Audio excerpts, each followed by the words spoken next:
stitch-up. It was a stitch-up. Upset. When I lose the small side games, I'm upset. Because that's the fucking standard. When I don't see a team that wants to play in the Champions League. You want to play in the Champions League? Play to play the Champions League. And the same to you and everybody. And everybody that comes on the bench to contribute, to help. We work so hard, so hard to be here, and we give it away. The good thing we have 45 minutes. Do you think the best team lost this time? I think so, yeah. Especially for 160 minutes. I'm saying that, and they are saying that because they just told me that. Who did the PSG bench? Yeah. Mikel Arteta. Oh, boss, that game against Bournemouth was crazy. The last-minute goal, we were nuts.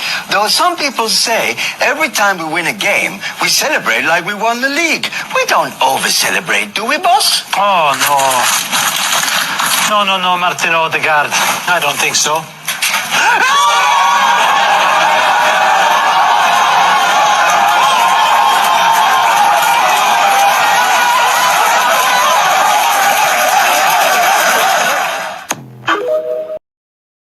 Welcome back, familiar to Northside LDN. Arsenal 1, Man United 0. You might be wondering, Northside, why do you look upset? Why do you look irritated?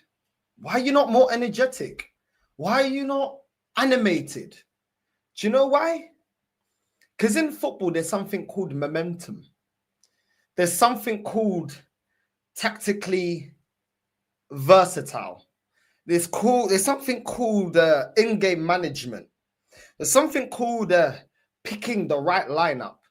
There's something called rewarding players that have been our best players in pre-season.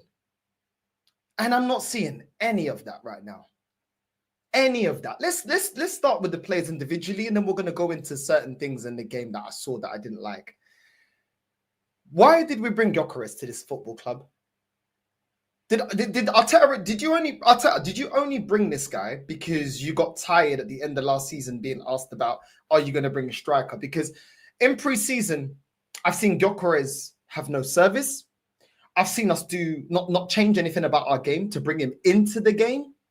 People were telling me, but Northside, Madueke is growing a partnership with Gyökeres. If that's the case, then why didn't Madueke start? If that's the case, why didn't Madueke start? I don't want Madueke to start. But if that's the narrative, if that's the argument, why are we starting Martinelli, a player that has no future at this football club, a player that looks... Let's just stick on to God. Gyökeres. I saw Gyökeres be effective in pre-season when Saka was crossing in low crosses into him and he was getting the ball and scoring goals. Why did we stop that? Because I didn't see that this game. I didn't see us do anything to try and maximize having a goal scorer now. As much as you can, there was times where Gyökeres on the counter-attack, he couldn't control the ball properly. Yeah, but he's probably getting frustrated. He's probably getting frustrated at the fact that he has two wingers that are not giving him any service. And number 10, he's not getting the service. He is making runs and nobody's playing the ball into him fast enough. It becomes frustrating. What is the plan to bring the most out of Gyökeres? Because this manager, when he had Jesus, he wanted to get the most out of Jesus. When he had Havertz, he wanted to get the most out of Havertz. Now that we've got Gyökeres, I don't see a plan. I actually can't see a plan as to what is the tactic having Gyökeres in the team. It's just like, well, we've got Gyökeres, just put him in the lineup and we'll just continue doing whatever we do. We just continue to do whatever we're doing. Today, Man United, the way that they were cutting us open was an embarrassment. And we're going to get into that. An absolute embarrassment. Gyökeres had no service, even though he didn't have a great game. Saka today was uma desgraça. Saka today was horrendous, bro. Absolutely horrendous. This guy is getting bullied, barged off the ball. Luke Shaw showing him levels. It's poor, man. It's poor. Saka today was absolutely rubbish. The only good thing I remember from Saka in this game was the cross into Madueke towards the end of the game, which he put on a plate, to be fair to Saka. If that is one of the few highlights that I've got when you're playing 90 minutes, I don't even know what to say. I don't care how good you are as a player. You were rubbish today. I didn't see it today. Rubbish from Saka today. Absolutely poor. Losing the ball, getting barged off the ball. The passing wasn't good enough. The shooting was horrendous. You had a chance in front of goal and you're flipping skying it. Bro, rubbish today from Saka. Rubbish. And I don't care about Starboy. I don't care about any of that, bro. You have to perform. And today you didn't perform, innit? And it's probably the injuries catching up with you. But you were rubbish. Gyökeres was rubbish, receiving no service. Martinelli, we're supposed to be selling this guy. We have been trying to sell this guy for the last 2 windows. And now you see why. But guess what? He starts. What's the reward for Ethan and Darman being our best players in preseason? Yeah, one of you can hold bench. The other one doesn't even make bench. Is this what we're doing right now? This is what we're doing. This is what I'm supposed to believe in, yeah? This is what I'm supposed to believe in. This is absolutely shocking, bro. Martinelli showing you once again why this guy should be sold. And we're starting him. We are starting him. Please tell me what he offered in this game because I saw nothing. Declan Rice today. It's funny because a lot of when I was complaining in preseason, all I was getting is North. Wait, stop judging the team. What we're playing in preseason isn't going to be our starting 11. The tactics we're going to use against Man United, Arteta's not playing our starting 11 in preseason because wait to the first game against Man United, then you're going to see how we're really going to play. Really. I'm seeing nothing but corner FC, set piece FC. I've seen this before. I'm not seeing anything tactically different. Nothing. It's the same old. Honestly, the narrative is gone. The manager's starting with the lineup he wants. He's starting a lot of the players that a lot of this fan base want to start. Not all of them, but most of them. And look at the game. Declan Rice was absolutely shambolic this game. This guy was absolutely rubbish, bro. I'm just going to keep it real. He was absolutely shocking, Declan Rice. I didn't see him the whole game. And Mbeumo was cooking him. Konya was cooking him. Flipping even, bro, we even made Mount look good today. We made Mason Mount look good today. Mason Mount. Dorgu was cooking, had chances and space to shoot. Bruno Fernandes was looking like a proper... He was playing deeper, but he looked like he was playing like a 10. The way this guy was creating from deep was making Bruno Fernandes look like a top baller. One pass, split through our whole midfield. One pass every single time. 2 touches, Man United were through. 1-2 passes, straight through our midfield, straight through on goal. Every single time. Man United outplayed us today. They outplayed us. Only if they could flip and finish. Raya kept us in the game. And some last-ditch tackles from Saliba and Gabriel kept us in the game. We were shocking. Zubimendi. This is why I say I want to see consistency. Zubimendi today, as much as you played well against Atletico Bilbao, this is why the rivals are saying it's Atletico Bilbao. Everyone beats Atletico Bilbao. Where were you today? The performance you put in against Atletico Bilbao, Zubimendi, where were you today? Because I didn't see not even 5% of what I saw against Atletico Bilbao. Absolutely shocking today from Zubimendi. Against Bilbao, this guy was controlling the game. He was creating opportunities from deep. His passing was on point. Positionally, he was winning back the ball. You can't apply any of that to the game today. Any of it. You can't apply none of it. He was horrendous. Horrendous today. Not dictating play, not winning back the ball. The passing was terrible. Declan Rice alongside him. Declan Rice with an absolute hospital pass. He's lucky he didn't lead to a goal. Hospital pass in the edge of our box, Declan Rice. Buckle up. It's going to be a long season. Long season of repeating a mesma pucaria, a mesma merda, nada muda. I'm not even angry. I'm tired. I'm not angry. I'm tired. I'm tired of seeing the same old rubbish. Odegaard, in the first half, yeah, you had certain times you was playing the counter-attack fast. A lot of times you were losing the ball. Passes not reaching the player. Staying on the ball way too long. This is the thing with Odegaard. Even when he does a couple of good passes, it's with a string of bad decisions. Getting barged off the ball. Misplaced passes. This guy, I don't even know why this guy's starting. He was absolute. Bro, Odegaard has been atrocious in preseason alongside Martinelli. Why are these guys being rewarded with starting this game? Why? Why? Tell me why. Calafiori was decent. Obviously, took his goal well, but there was times where he was exposing us to shots from Mbeumo. He was exposing us to shots from Mbeumo at times. It's not good enough. Ben White, absolutely shocking from Ben White. Let's just be real. Shocking from Ben White. I'm sorry, I weren't impressed. I weren't impressed at all. Do you know what I'm saying? Allowing Dorgu every single time to get his shot off, getting cooked every single time. Cunha flipping, bro. Cunha absolutely cooked Ben White. Cooked him, bro. Come on, man. I'm sorry, bro. What am I supposed to be believing in here? What am I seeing here? Please tell me. What am I seeing here? I told you in pre-season against Villarreal, our first 6 subs were defensive subs. One of them was a goalkeeper. This game, I've been calling at this manager for in-game management and like-for-like subs. This manager took off Gyökeres to bring on Havertz. Why are we doing like-for-like subs? I'm telling you, this manager is tactically inept. Gyökeres for Havertz. Madueke for Martinelli. Timber for Ben White. Skelly for Calafiori. Moreno for Declan Rice. It's like-for-like subs. Of course, Timber came on and did a great job. I understand that. But why is every substitution like-for-like? Man, don't change the formation. Man doesn't make us try to control the midfield. There was 2 players here that could have made us be a lot better in terms of creating chances today. That showed it last season and in pre-season. Max Dowman and Ethan. Why are they not being utilised? Why are they not being utilised? What did Madueke do in pre-season to warrant getting substituted onto the pitch before Dowman, before Ethan? Name me one performance in pre-season that Madueke had that is anywhere in comparison to Dowman and Ethan in pre-season. Please tell me. This is the same Madueke that his fan base was putting clips of flipping of training ground dribbles and routines that then missed the penalty in pre-season. Explain why Ethan and Dowman are not starting this game over Odegaard. It don't make no sense, bro. It don't make no sense.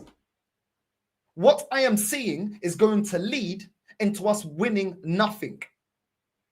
Because you can say, oh, Northside, oh, but we won the game today. Okay, but you know what's consistent? Performances. Performances are consistent. You can't stink out wins like this throughout the whole season. There's a time and place. The last 2 months, the last month, when you're going in for the title, yeah, you have to grind out results. But you can't grind out results throughout the whole season and expect your team to win major honours. You can't do it. You can't do it. Man City and Liverpool, when they had title-winning teams, they didn't just grind out results. This is against a Man United team that were 15th. This is against a Man United team that we're supposed to be levels ahead in terms of our process and our project. Look how much money we have spent. And I'm looking at the bench once again because people went into the season telling me, oh, North, we need to fix the bench. I told you, man, we need to fix it. Is the bench fixed? Look at our substitutions today and tell me that they affected the game to make us better in this game. Did Kai Havertz come off the bench and impact the game? Did Madueke come off the bench and impact the game? Did Timber, to be fair, Timber did, but defensive player. Once again, defensive player. Did Lewis Skelly come off the bench and affect the game? Did Moreno come off the bench and affect the game? I told you the bench is not fixed. We have not done enough. We have not done enough. We are being cut open. I've been telling, man, our defense has been looking leaky in pre-season. I've been telling, man, you didn't want to listen. Look at the way we conceded goals to Villarreal. The way we conceded goals to Villarreal is the same way we almost conceded about 4 or 5 goals today to Man United. One ball straight through our midfield and Danjuma scores. This is the same way we're conceding right now. So when people tell me it's only pre-season, why is my team being exposed in the same way they were in pre-season? Please explain that to me. Because why is it, that we're still at times looking very vulnerable on the left-hand side? Kudus in pre-season, Pepe in pre-season. And Mbeumo today absolutely cooking. We had no answer for Mbeumo. We had no answer for Cunha. We had no answer for Mason Mount. We had no answer. We had no answer for Bruno Fernandes today. So as much as you want to tell me, oh, but we won the game, keep playing like this and see where we go. Keep playing like this. Keep playing like this. Keep allowing these last... How many last-ditch tackles were we making?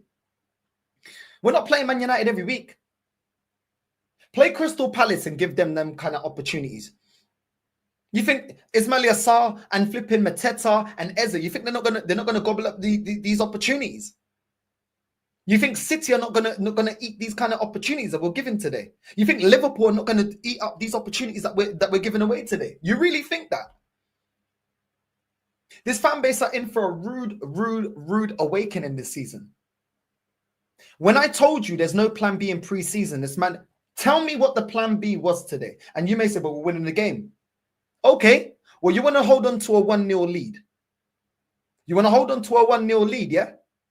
At the end of last season, what did we look back on? The games that we drew. How many games did we draw from winning positions? Today, we almost conceded from a win. We almost lost the game from a winning position again because of just allowing pressure, giving away the ball, carelessly passing away the ball.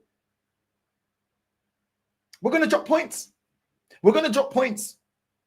You can't play like this. You can't just kick back at 1-0 and think that you're just going to defend for the rest of your life. I don't know what is going on with this midfield, but this midfield right now is not looking balanced. It's not looking balanced. Let's get into the highlights of the game because there was a lot of things that were shocking. I will get into the comments. Big up to everyone in the comments. You already know me. I'll get into the comments. I'll go through as many comments as I can. Before I get into the comments, let's just go through the highlights of the game because some of the things that I saw in this game were absolutely shocking, bro. Absolutely shocking. Do you know what I'm saying? When Odegaard was freed in Saka, just getting clattered to the floor. Declan Rice, hospital passes at the edge of our box, putting us under pressure. I saw this in pre-season. And then now I'm seeing it again. The season started. Okay.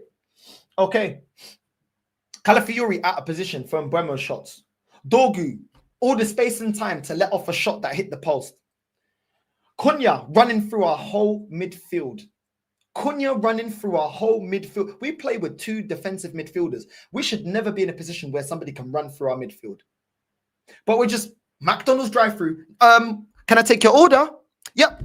Okay. Pick up your McFlurry at the next window, please. Just go straight through to goal. Go straight through. Go straight through, bro. There's nothing in the middle. Just go straight through.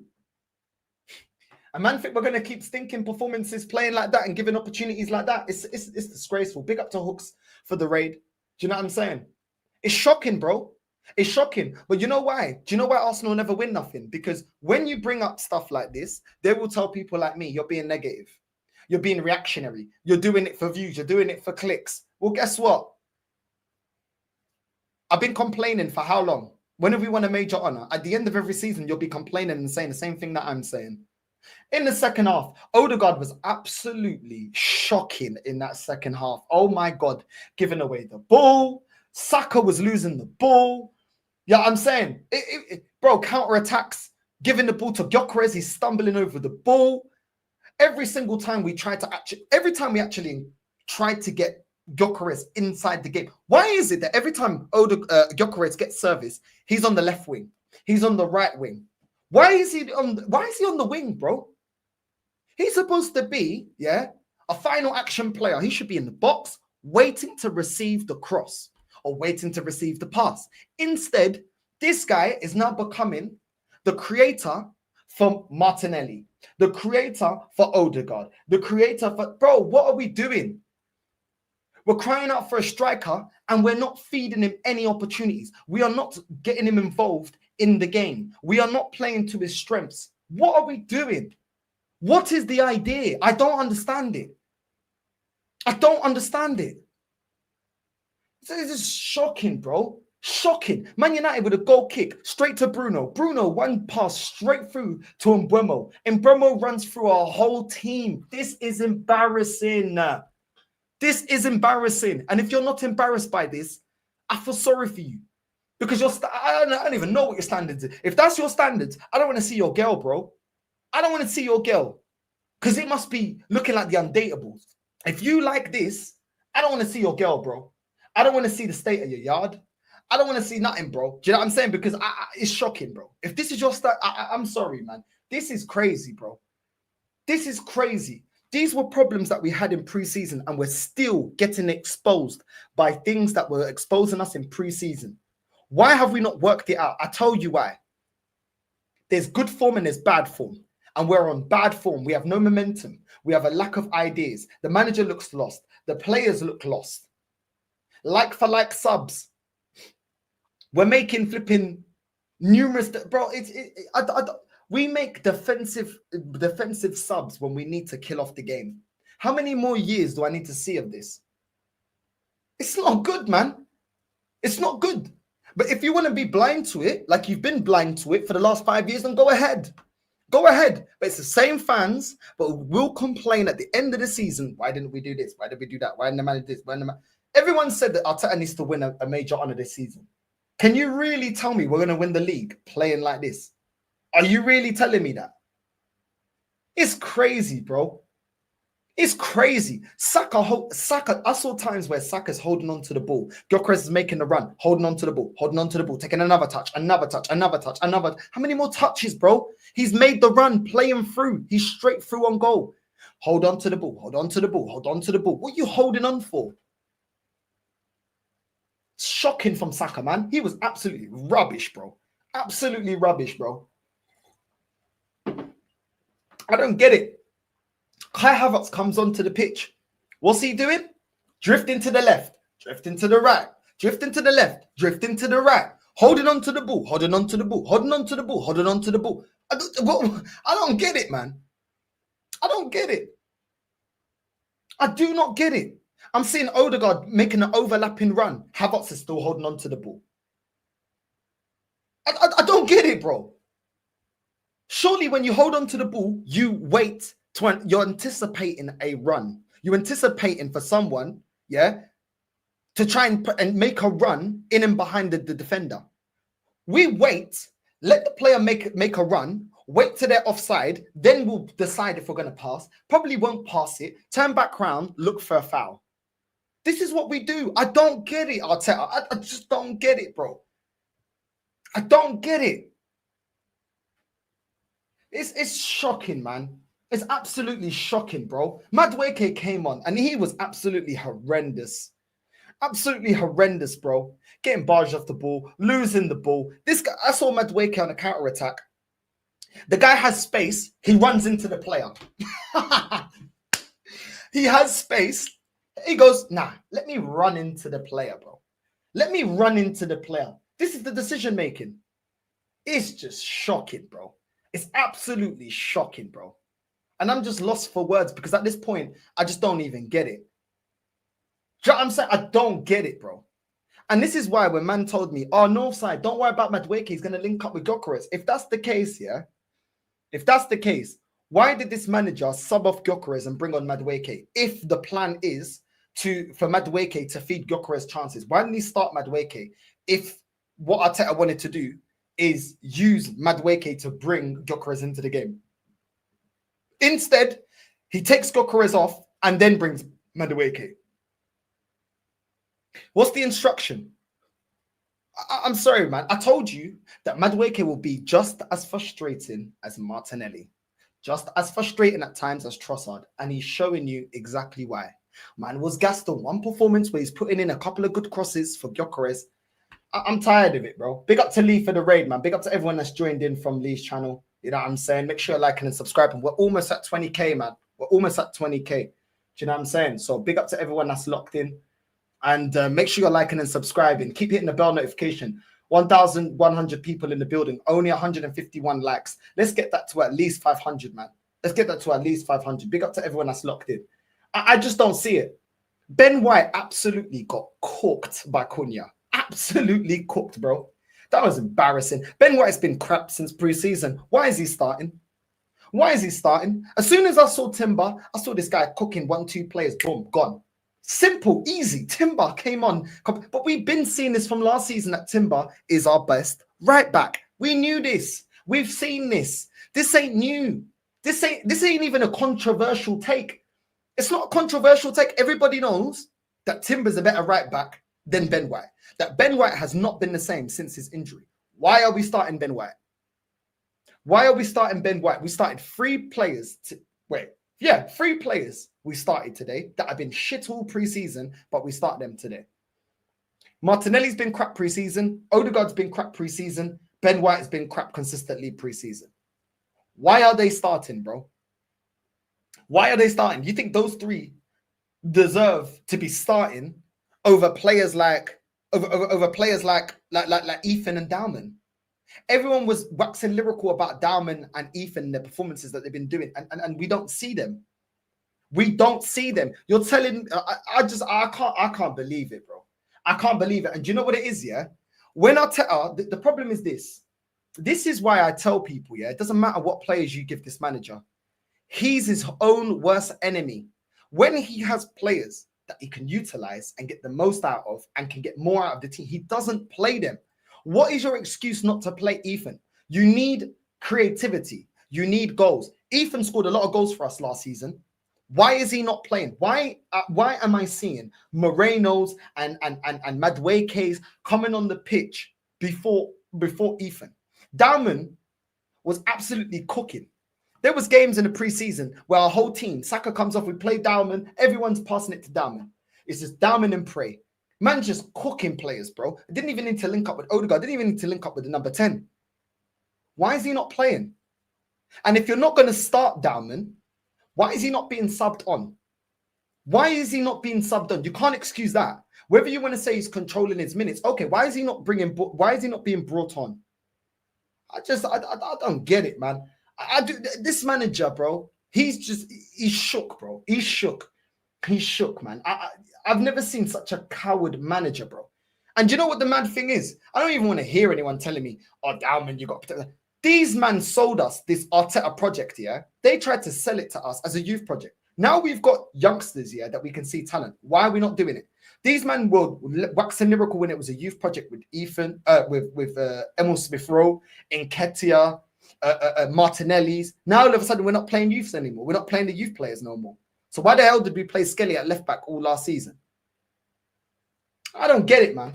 I don't get it. I don't get how Skelly gets into the team and how Ethan and Dowman don't get into the team. It don't make no sense. You played Skelly based on performances. Based on performances, Dowman and Ethan get into the team. That's it. End of story. Unless there's favoritism and double standards here, which you can clearly see. I just don't get it, bro. I don't get it. I see Mbeumo, headers over the bar, last-ditch tackle, great last-ditch tackle by Saliba, but why are we even in that position? We couldn't, bro. Every time Man United spanned across in the box, we looked clueless. They were winning us. They were winning the aerial duels. They were barging us out the way. We couldn't handle their press. We couldn't handle their direct passing. We couldn't handle the long balls. We looked absolutely a disgrace. But there'll still be Arsenal fans. But we won the game. I saw Ahmad absolutely put Madueke on his ass, bro. Ahmad putting Madueke on his ass. Cunha putting Ben White on his ass. I don't know, man. I don't know, bro. I just don't get it, bro. And for everybody that told me, oh, but Northside, Declan Rice, baby. Look at the free kicks he did against Real Madrid. What? Look at Declan Rice's free kick today. Look at his free kick today. It hit the side netting, bro. It hit the side netting. I told you, you're not going to be able to count week in, week out on Declan Rice penalties. Declan Rice free kicks. Week in, week out, you can't rely on Declan Rice free kicks.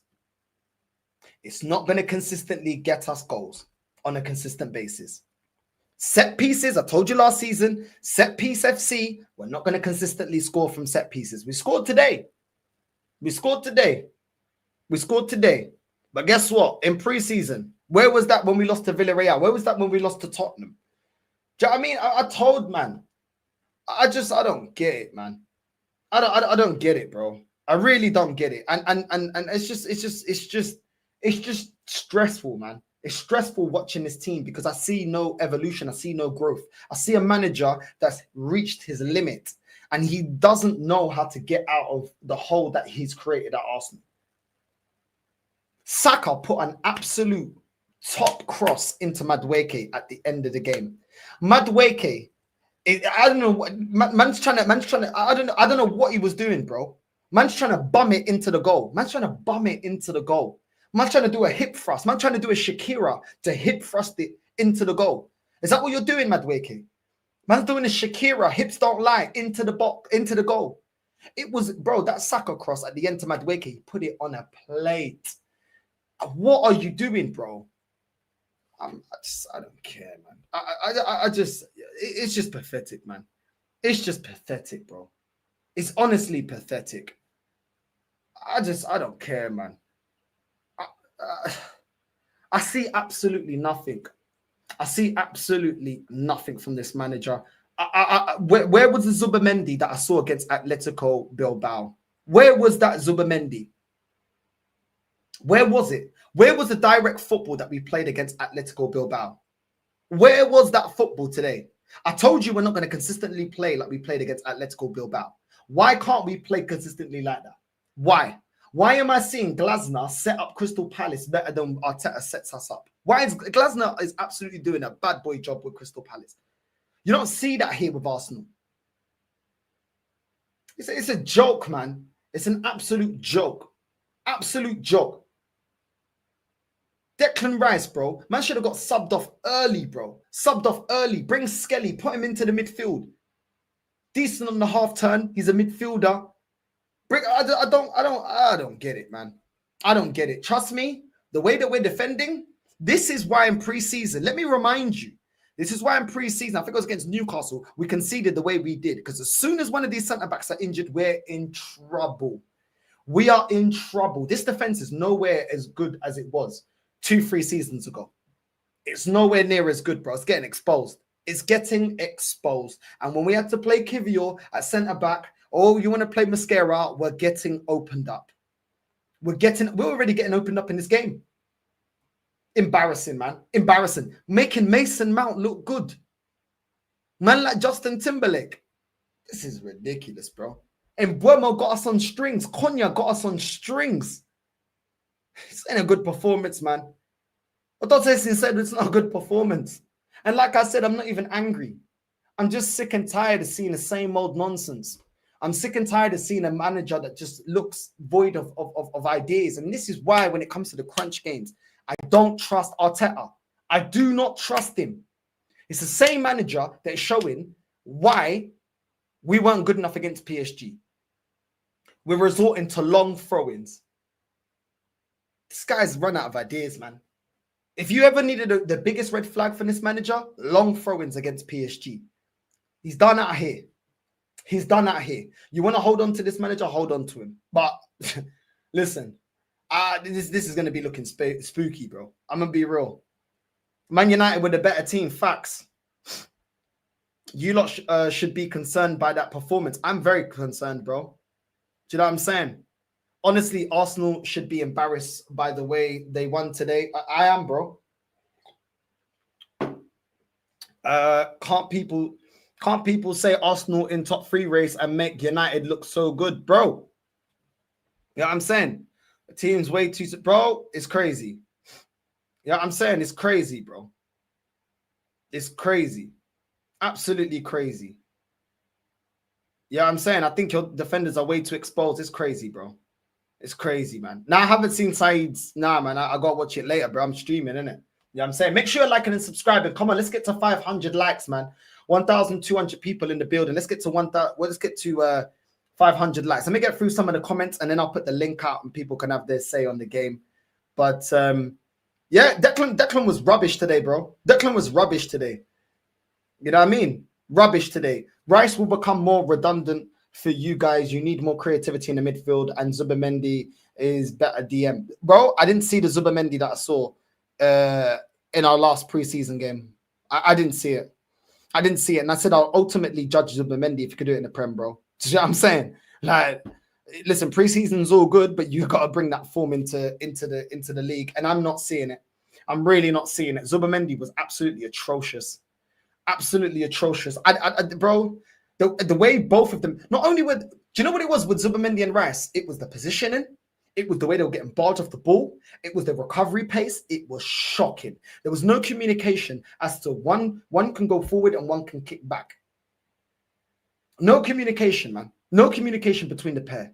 It was, bro, Gabriel and Saliba getting exposed time and time again. It was atrocious, bro. Yeah, I'm saying. I don't. It's poor, man. It's poor. If you want me to be happy with this performance, I'm not. Listen, we got the 3 points. Yeah, but I can see the bigger picture. And at the end of the day, I want a major honor, bro. Saka ain't the same no more. Saka was absolutely rubbish, bro. Rubbish, bro. Tell me one thing that he did today apart from the good cross in the good cross into Madueke, and that's towards the end of the game. Saka was trash. This guy looks like he's playing with an injury. Saka looked like I feel like he's carrying a knock, or maybe it's mental, but something ain't right there. Something ain't right. Either he's lost faith in his body, and that happens after a big injury. Players lose faith in they lose that confidence in their body. Where you'd run that extra mile, where you would, do you know what I'm saying? Do that extra stretch to just get past the player or win the ball back. All of a sudden now you're thinking twice, thinking I may get re-injured. I may get another injury. Do you know what I'm saying? So now all of a sudden you ain't thinking, you're holding yourself back. You're playing within yourself. And that's what I keep seeing from Saka. He's playing within himself. I know the level that Saka can play at, and he's playing nowhere near that. And it's very inconsistent when he plays well and when he doesn't. Do you know what I'm saying? Saka used to be, do you know what I mean? Easily, week in, week out. Minimum 8 out of 10. Minimum. Today from Saka, 3 out of 10. And that's me being nice. I'm being honest. 3 out of 10 from Saka. Martinelli, I can't even mark it. Do you know what I'm saying? Probably a 1, just because he actually turned up. Like, he actually put his kit on, warmed up, and was ready to start the game. 1, that's it. It's not good enough, man. I genuinely think we're gonna have another 9-year trophy drought. I mean, it's crazy, man. Zesty fit, but that's what Madueke did, bro. He's trying to bum it into the goal, bro. I don't know what he's doing, bro. Do you know what I'm saying? Where's that idiot guy? Come get your manager. Yeah, but you know the guy's gonna be saying, "Oh, but we won the game, won the game." You know how these men are, bro. You know how these men are, bro. Do you know what I mean? That's what it is. Oh, but we won the game. We won the game. Okay, cool. Well, we're continuing bad form, and we was very inconsistent in pre-season. Carry that into the league. What do you think we're gonna win? We're showing the same signs.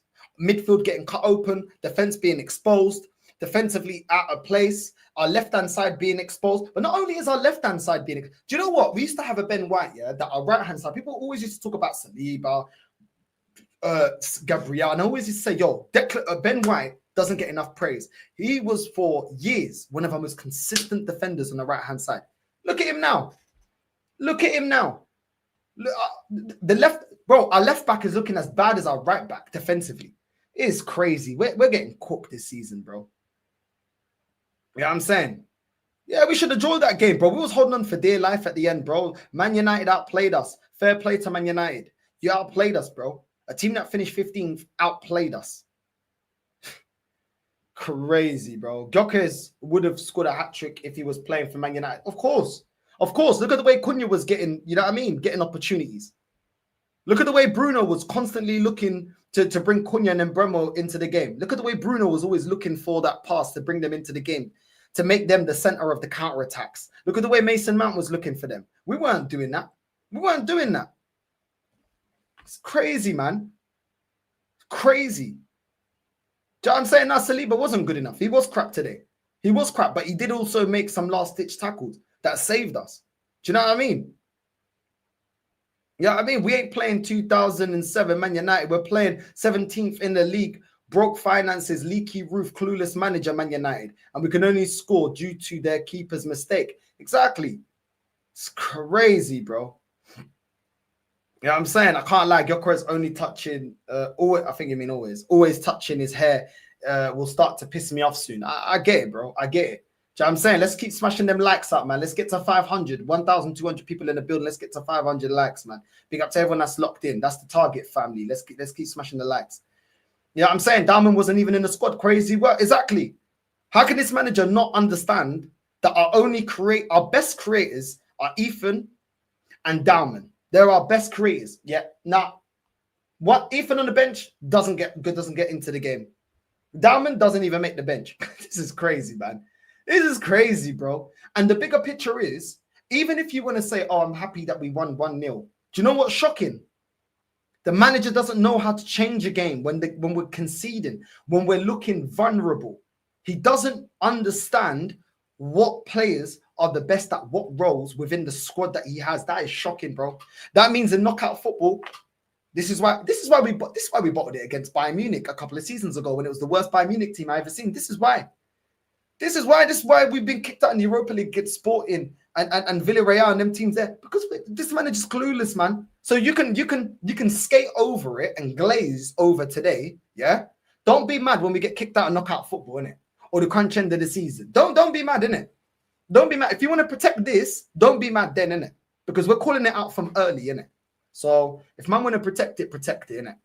Protect it. Don't complain to me about why the manager couldn't do this and that. I'm tired of it.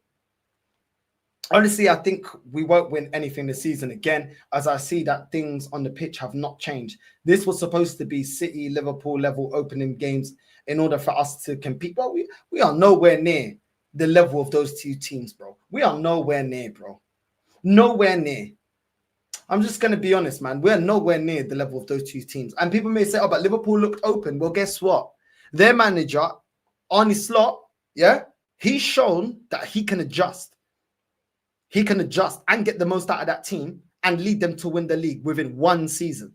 So he's actually afforded some grace because he's actually showed that he can adjust. This manager can't adjust.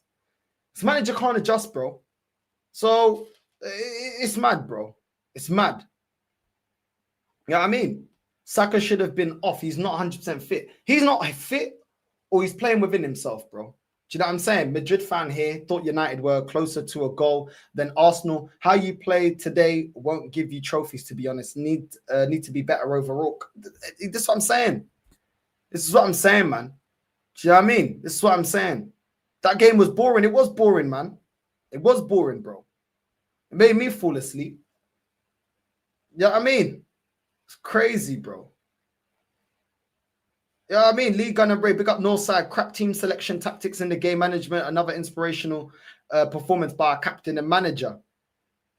It's crazy, man. It's crazy. It's actually crazy, bro. And Bromo dog walk Calafiori. Bro, Calafiori can get nowhere near him, bro. Couldn't get nowhere near him, bro. Do you know what I'm saying? You know what I mean? You know what I mean? Man like you don't deserve this bullshit, you know. You do you and change for no one. Never, bro. I can never change, bro. I can never change.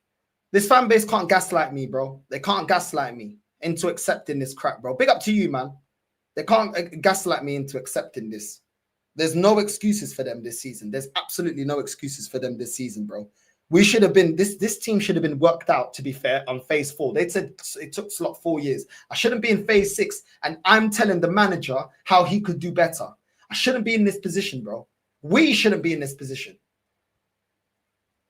How does this manager not know what his best midfield is? How is this manager still playing players that we're trying to get rid of?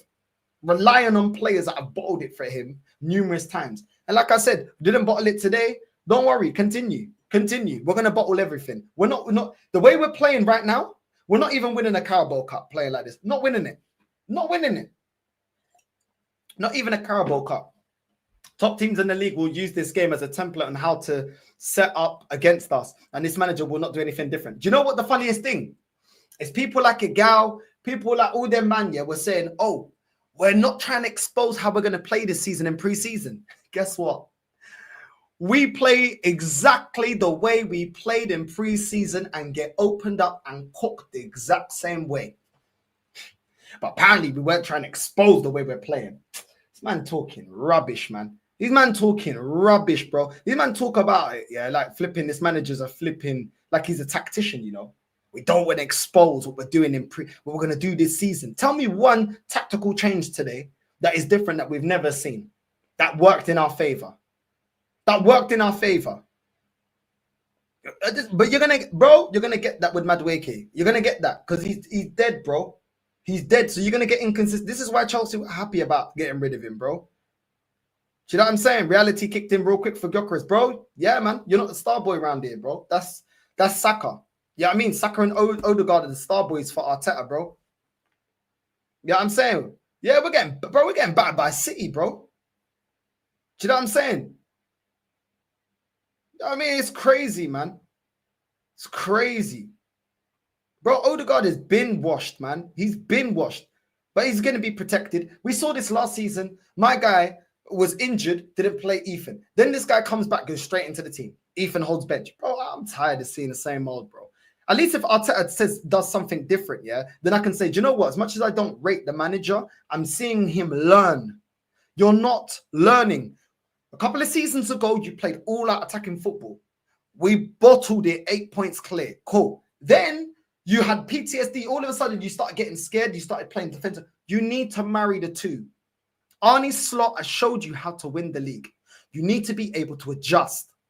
You need to be able to utilize your team. Pep has been so great over the years at utilizing his team, utilizing his squad, knowing which players play where, knowing when to turn away from certain tactics that get exposed or get worked out. We continue to do the same thing. We continue to do the same thing, bro. I'm sorry, Arteta is a one-trick pony, bro. And the opportunity and the window that we had was about 2 seasons ago. We had the opportunity 2 seasons ago to win a major honor. We didn't utilize that time that we could have won the league because of a manager that's not good enough and transfer windows that left us short. The window is gone now. The window has gone now. That opportunity for us to actually have Premier League winners, to have the experience for the team to go up a level, that window's done, bro. Under this manager, the window's gone. The window's gone. The players look tired. It all looks stale. The league already know how to play against us. Do you know what I'm saying? It is what it is, bro. A lot of Man United fans don't even like Ruben Amorim. How's this guy tactically outdoing you? And a lot of Man United fans don't even like Amorim. And he's outdoing you like that. That is a disgrace, bro. That's a disgrace. I think it's obvious that Liverpool, Man City are the highest quality attacking options once again. Firepower all over the shop. Even midfielders can make big goal contributions. Well, we ain't got players like that, bro. You look at Reinders. We ain't got Reinders, bro. We ain't got Reinders. Do you know what I'm saying? We ain't got Reinders, bro. Do you know what I'm saying? Look at the way Man City fed opportunities to flipping Haaland, bro. Why aren't we bringing Gyökeres into the team in the same way? Ekatike's just got to Liverpool short time. Man's already scored. They bring him into the game. There's a plan. They know how to bring the striker and get the most out of the striker. We bring in Gyökeres. Look at the way we're playing to it. We're not playing to his strengths. Thomas Frank is at Spurs, yeah? Thomas Frank is at Spurs. Look at the way he's already creating that partnership between Kudus and Richarlison, bro. Richarlison scored a brace. He could have had a hat trick with the opportunities given to him. How come we don't have that? How come we don't have that? How is Kudus in such a short time understanding how to bring Richarlison into the game? How is Reinders in such a short time understanding how to bring Haaland into the game? How? How is Gakpo and all those players at Liverpool understanding how to bring Ekatike into the game? I don't get it, but this is what I mean, bro. That's what I mean. You know what I'm saying? That's what I mean. Now, there's a lot of you in my chat that are Man United fans that don't like Amorim. Not everyone, but there's a lot of people that don't like Amorim. So just because you like him doesn't mean every Man United fan likes Amorim. There's a lot of them that don't like Amorim. You know what I'm saying? I never said everyone. I said there's a lot of them that don't like Amorim. And that's a fact. You know what I'm saying? What's my man that's in the chat that's always telling me your north side, it's your fault that Amorim's there? Do you know what I mean? So just because you feel different doesn't mean that they all are behind Amorim. You know what I'm saying? All Man United. This is what I'm saying. You know what I'm saying? Look. You know what I mean? So come on, bro. Let's be. Come on.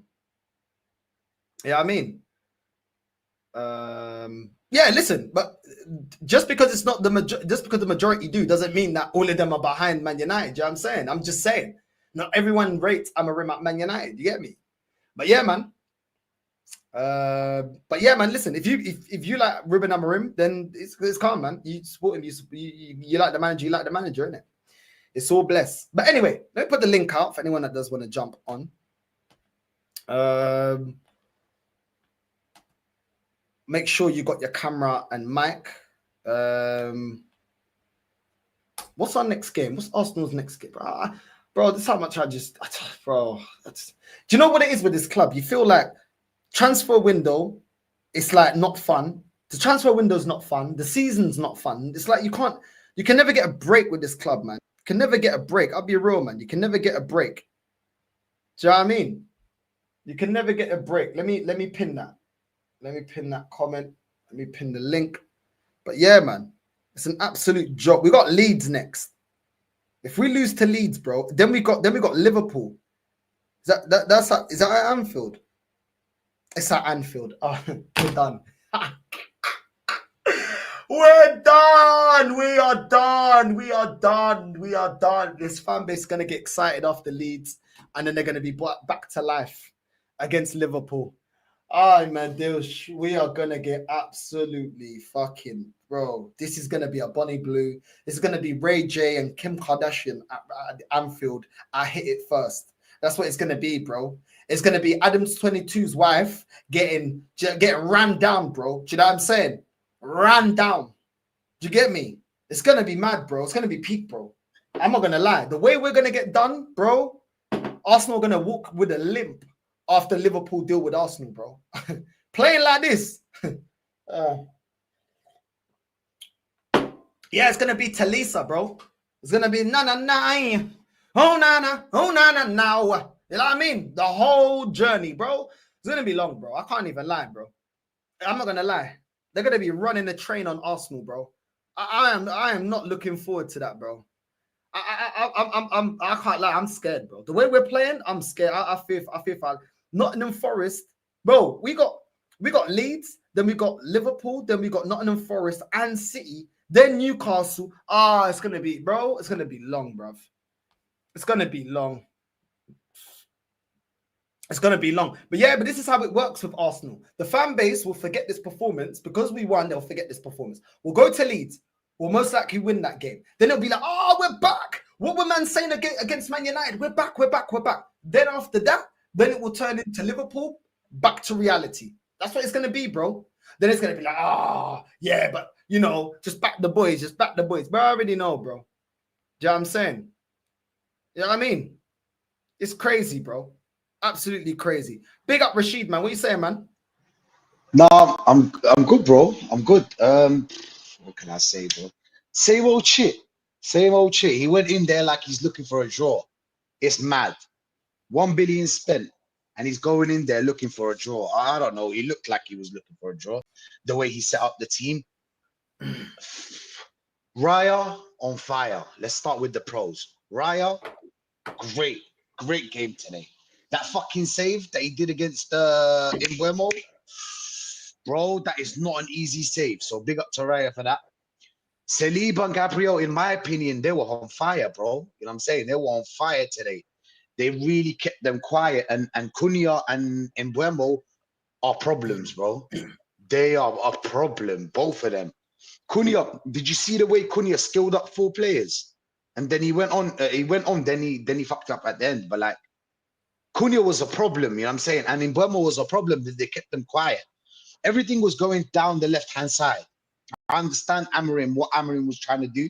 He was trying to like attack our weakest side, which is Calafiore's side. Do you know what I'm saying? In my opinion, Calafiore was awful. Do you get me? I think Saliba was awful. Yeah, I understand. No, I understand. But for me, I think he was on point. That last-ditch tackle, bro, you have to be a pro to do that. That could be a penalty. Let's be honest. Robbed. It could be a penalty when you think about it like that. But yeah, Saliba was on fire for me. The defense was on point. Ben White was all right. Zubimendi, is he better than Partey? Is he? Is only one game enough for you to turn around and say, "Oh, we don't need Partey no more. We're gonna boss it this season." Bro, we had one shot on target, 45 minutes. Created absolutely fuck all. The first 45 minutes, yeah? Mad. 1 billion spent, you know. Let's go. Rice. Brother, listen. Yeah, I'm sorry, man. I'm sorry. You know, I know everybody loves Rice, but like, come on, man. It has to stop. This glazing has to stop, bro. And I'm saying this. I know about the free kicks, but that's something else, bro. The free kick has nothing to do with his ability to play football. Do you get me? Rice cannot fucking be, pardon me, a number 8. He just can't. He's not done. He just can't play a number 8, bro. That body is not made for a number 8. That body type not made for a number 8. The legs, awful, bro. Absolutely awful, bro. Fuck did he do? What the fuck did Rice do, bro? Moving on. Odegaard, good 25, 30 minutes. He was doing the little, you know what I'm saying? He was all right, good 25, 30. But then went back to normal, you know what I'm saying? Went back to the Odegaard that we know. Do you get me? Moving on. Saka. Oh my days. Hey, listen, I don't know if it's the injury or maybe Saka. You know when you lose pace on FIFA, yeah? You know when the player loses pace on FIFA? I think that's what happened to Saka, bro. He lost pace. Bro. He used to be like a 88, and then now he's like an 80. Do you know what I'm saying? And everything dropped. Yeah, and yeah, man. I'll be real. Saka today was awful as well. Let's be real. Let's not protect certain players because we have favorites. Yeah, let's not do that. Let's not do the favorite thing here. Yeah, okay. Saka was awful for me. He did only one. There was only one, and he was on the left. There was only one little thing he did where he crossed the ball. Brilliant cross, by the way. Who was the stupid? Was it Moreno? Yeah, it was Moreno, innit? A great cross from Saka, but he was on the left. Might as well just fucking send him to the left. You know what I'm saying? Send him to the left. Play him in the left. Because I'm gonna move to the Martinelli. Hey, bro, listen. Martinelli ain't Brazilian. He ain't Brazilian. He's Italian, people, okay? He is not Brazilian. Oh, he's not Italian? The current Italy. He wouldn't even get into my national team. Chill. He couldn't even get into the old Italy were levels, Gianni. I can't lie. Okay. The current Italy. Okay, Lebanese. He's Lebanese. That's a discussion for a different day. Yeah. Now, Martinelli. I know he's not. Hey, listen. I don't want no problem with the Italians, bro. You know what I'm saying? I wanna go home safe. Okay. Yeah, I don't wanna go in the car. Come down to the how you doing? You get me? Yeah. Where's the mods? Where's the fucking mods? You get me? I'm gonna take a leak. When the guy goes take a leak, I'm gone. He's gonna take a leak. Yeah, exactly. Yeah, have a shot. Cheers. Espresso, yeah. No, it's my homemade espresso wine. After that game. Oh, no, wine. It's homemade. It's my family's homemade wine. We make wine. Ah, nice. But I'll be real, man. Martinelli, bro. It's time for you. It's time for you to go. It's time for you to go, my friend. He's got the left wing is not for you. You know what I'm saying? You can't be a winger. Who the fuck told you that you can be a winger, bro? Whoever told you should be sacked as well. So the manager that put you in the left wing, he should be sacked. Just because he gave you the idea that you can play in the left wing. Brother, you have to tell Arteta you can't play in the left wing. You can only play as a striker. Yeah? Tell him you can only play as a striker. You play when Gyökeres gets tired after 70 minutes, you come in. Otherwise, you're out of the team, bro. You're out of the team. Gyökeres, oh my days, bro. Oh, Lord. Brother, listen. I know it's not his fault because of he wouldn't get, I can't really blame him because he's not getting the service.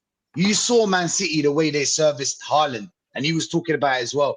The way they serviced Haaland, you can see it, bro. Reinders, little cut back to Haaland, boom. You know what I'm saying? Crosses to Haaland as well, and he missed the head as well. So the thing is that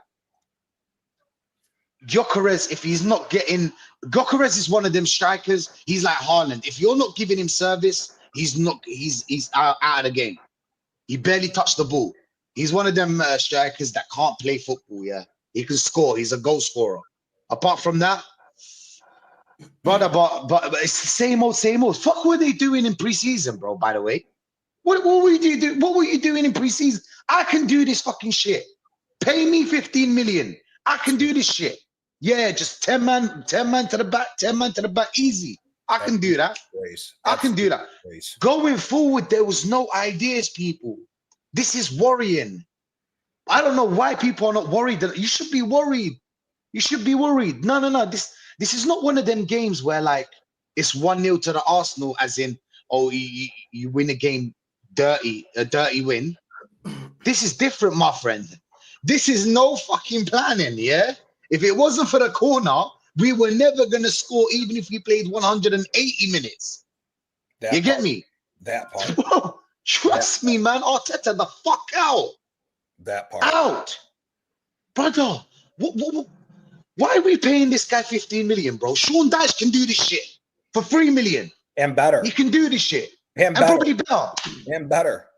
What's this, bro? Remember in pre-season when we said before we bring Gianni in and get his thoughts as well? Do you remember in pre-season, Rashid, when we was in Madrid and we were like, I bet you Diamond and Ethan ain't going to get no game time like that. The game time they deserve, they ain't going to see that. Once again. Yeah, I'm saying. Once again. Do you know what my thing is, North? Ruben Amorim, yeah? As much as you don't like Ruben Amorim, first of all, he hasn't had the time and the money that Arteta has, and he absolutely schooled him, bro. Schooled him. Let's just be real. Do you get me? Yeah. Like, how many opportunities did we make from open play? You can count on one hand. One hand. Two, three. 2-3 big chances, bro. Bro, Man United had us on strings. We're making last-ditch tackles in our box consistently. Yeah. We couldn't defend crosses. We look shook. Direct balls. But you, man, remember, yeah, before I let Gianni in, yeah, you remember in pre-season when I was telling, man, yeah, look at the way we're getting cooked by Villarreal. Look at the way Dan Juma just ran through the whole team. Look at the pass straight through, and nobody's there. They told us, nah, but we're not going to play Moreno and Rice every week. We're not going to play Moreno and flipping Norgard every week. Well, guess what? Guess what? We didn't play them today, but the midfield looked just as bad. Just as bad. Defensively, with 2 DMs. This is why it's unforgivable. To get ran through that midfield the way we did, yeah? You're playing 2 DMs, bro. 2. More than that. Do you want to play 3? He played 3. Fiore wasn't the left back the whole fucking game. Go on, Gianni. So you have your say, how do you drop? So let me get this straight. We're going to push Ben White further up the pitch when he had an injury last year. Calafiore is moving into the number 6 position, and Zubamendi's playing in between fucking Saliba and Magalhaes. We didn't play with a left back when Emblemo had free reign the entire time on that side. We're lucky Emblemo didn't freaking score. We're lucky that Manchester United took way too many touches in attack, similar to how we did. Because had Dorgu's shot that hit the post went in, they'd have won 4-1. That's one of those games where we got lucky, where we got the 1-0, and if the other team would have scored 1, 5 more would have flown in. We are lucky that we won that game. That was a disgrace.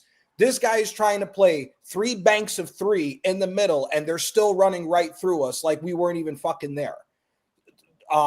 Saliba, the first half was terrible. He made up for it in the second half, but first half I thought he was terrible. Magalhaes, for me, was the player of the game covering that back line because Saliba looked shook.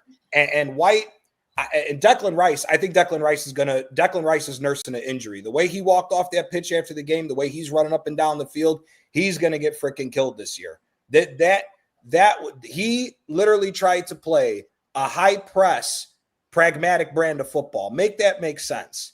He's got everybody pushing forward when they're trying to kick the ball out from a goal kick. But then all of a sudden, we're all going to layer back and try to look like Atletico Madrid in their prime years, but still get ran through. It makes no sense. We're lucky if we're going to get in a top 4 race. We play like that. Liverpool and Anfield. Our defense will get that. That might be 6 goals if we play like that against Liverpool and Anfield. The way City just played, if we can't hit you out on a counterattack, we're not scoring. We're not scoring. I don't see what was so difficult about this. The fact that the one attack that I saw with Manchester United, Calafiore is tucking into the middle, similarly to what Zinchenko did. But then we have Madueke all the way back as the left wing back. How is it so hard to see why we can't score goals? Saka was playing right next to Ben White the whole game. And then when he's trying to push forward, after running all the way back up to get an offensive position, he's scared to push off. I think he's scared to push off to actually try to put the afterburners on and take off because he looks scared. He does not look like the same Saka to go take off running. The only run that he had was when, like what Rashid said, when he went on the left-hand side. And that was so that he could just cross the ball in. He does not look the same trying to dribble in. We're lucky that we got a win out of that one. We are super lucky we got a win out of that one. Yeah, but it's amazing. It's crazy how the way we played football is just, it's not £1 billion worth of football. That is not £1 billion. You don't pay that amount of money to see football like that. You can make that fucking football with like 200, 300 million. Do you know what I'm saying? Yeah. We're talking 1 billion. We want to see Man City football, Liverpool football, the kind of football that, do you know what I'm saying? Because when he came from Pep, we thought that he's the next coming of Pep. Remember that one? We thought the next coming of Pep. And then it was, no. He's learning on the job. He's not fucking learning. He did the same shit last season, in pre-season as well. Do you know what? It's the Bilbao game, yeah? The Bilbao game made everyone think that, all right, we're ready now. We smoked them. We're looking good. We're ready. No, plan A worked, okay? Today, there was no plan. I don't think there was even a plan. I don't think there was a plan today. Yeah, usually there is a plan. The problem with the Bilbao game that everybody forgot to talk about is we tried playing out from the box, and they had 2 chances early in the game where we turned the ball over just outside of the box and they couldn't finish. Berenguer shanked it when he got the ball back quickly, and then the guy who stole the ball to come back in skied the shot. So the game against Bilbao is not as good as everybody says it is. The scoreline looks like that, but if you watch the first half against Bilbao had 3 chances. They just didn't have their finishing boots on. We got lucky with that game. It should have been 2-0 at about the 27th minute in that preseason game. So the score doesn't even tell the actual story of what happened. We tried playing out of the box. How many times did you see Odegaard take too many touches? You got Saka against Luke Shaw, who's been injured for a season and a half. And we're not going to try to let him go. None of this made any sense this game. We're lucky Manchester United does not have a real striker, or we would have gotten creased that game. Do you know what? Away from just the tactics, I agree with you guys. I'm seeing players regressing. I'm seeing multiple players regressing. I know we always talk about Martinelli regressing, but let's be real. I'm seeing Saka regressing. And what I mean by that is I'm seeing inconsistencies. This guy used to be consistent, bro. Used to be consistent. I'm not seeing consistency from Saka anymore. Nope. I am not seeing consistency from Odegaard. The best version of Odegaard, to be fair, he's never been the most consistent, but the best version. What I'm thinking is, look at their best version that we've seen in this team. Are they maintaining that level, let alone growing? I'm seeing them regress. Odegaard has got worse. Saka has got worse. Do you know what I'm saying? Ben White has got worse. I'm seeing players getting worse. Do you know what I'm saying? Yo, they're coming for Arteta, bro. They've had enough now. They said, yo, he's down there. You know what I'm saying? You know what I mean? Gianni dropped the location. You know what I mean? Meet him by the docks. Meet him by the docks. You know what I mean? We're gonna have a sit down. Meet him by the docks. You know what I mean? Get Fat Tony on the line. Arteta needs a final notice after that. Fuck sit down. He's got to go, dude. Break his kneecaps. We're so beyond break his kneecaps. You know what I'm saying? No, have you ever seen Sopranos when they're like, Vito's a fag? What? We found out Vito's a fag? And they just ram it up his arse. You're breaking my heart. You're making the squad look bad. You're breaking my heart. You know what I'm saying? Vito's a fag? Nah, bro. We can't be having that. Yo, and when they heard that he's bottom and he's not top, when they were like, oh no, the guy was like, oh no, he was the one that was sucking in. And they're like, going there to collect the money, yeah? And they turn around, he's in there like the YMCA flipping police uniform going, yeah. That bullshit motorcycle outfit.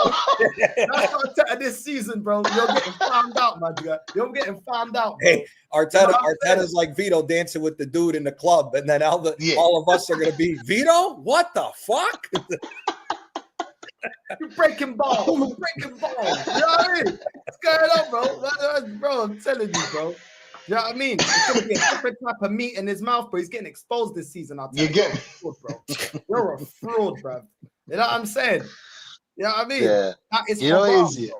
The haram, blood. You get me? That's haram, man. But nah, but Vito, what was he doing? He was Yeah. Woo, woo. That's the side of the bullion. With the leather vest and the chaps, the little bullshit motorcycle outfit. oh shit, man. Oh. No, And bro. then- You know what? Arteta thinks, yeah. Arteta thinks he's that guy. You know the one from the Cali cartel? The gay one, the one that had on the bike. He got the guy on the stretcher figure, then he kills it because he like, runs off the bike. He was a batty man, but he was a cartel in it, so no one told him that. You're not that Arteta, bro. You're Vito, bro. You know what I'm saying? Yeah. You're Vito, Yeah. bro. Yeah. We know who you We're gonna run him out of town. We're gonna run him out of Run town. him Do you know out what I'm of town, saying? bro. Run him out of town. Nah, but on the real, bro, we can't be doing this. Like, we cannot be doing this. You've got two players that can fix this creative problem. You know it, I know it, everybody here knows it, top gooners know it. It is fucking Ethan and Max Dowman. I don't care how old they are, okay? I do not care how old they are. Yeah? But that's the problem, though. How have we spent $1 billion and we're relying on a 15-year-old and a 17-year-old? We play like this. We play like this. These guys want to talk about Champions League and Premier League are the only two trophies they're looking for. We play any of the top teams in Europe, we're getting smoked. Yeah. We're getting fucking smoked. If we get Bayern may run up 4-0 on us.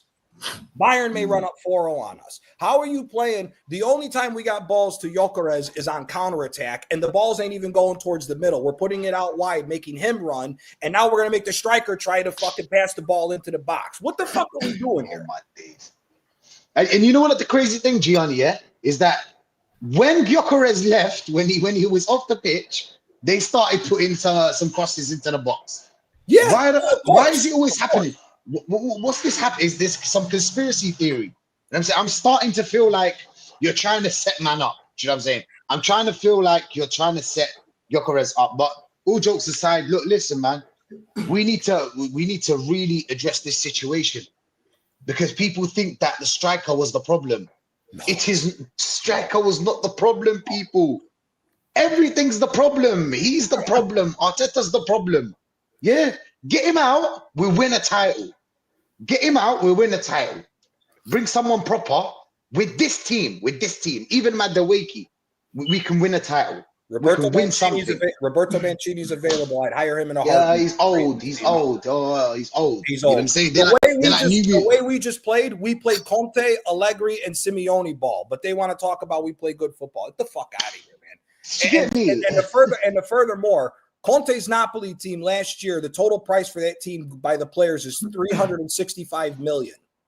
$365 million could buy you a counterattacking, pragmatic team. Not $1 billion. Not $1 billion. Yeah. Fact. And we can't even attack. Let's be real. What was the plan? Did anyone ask Arteta after the game, like, what was the plan? Please explain to us going forward.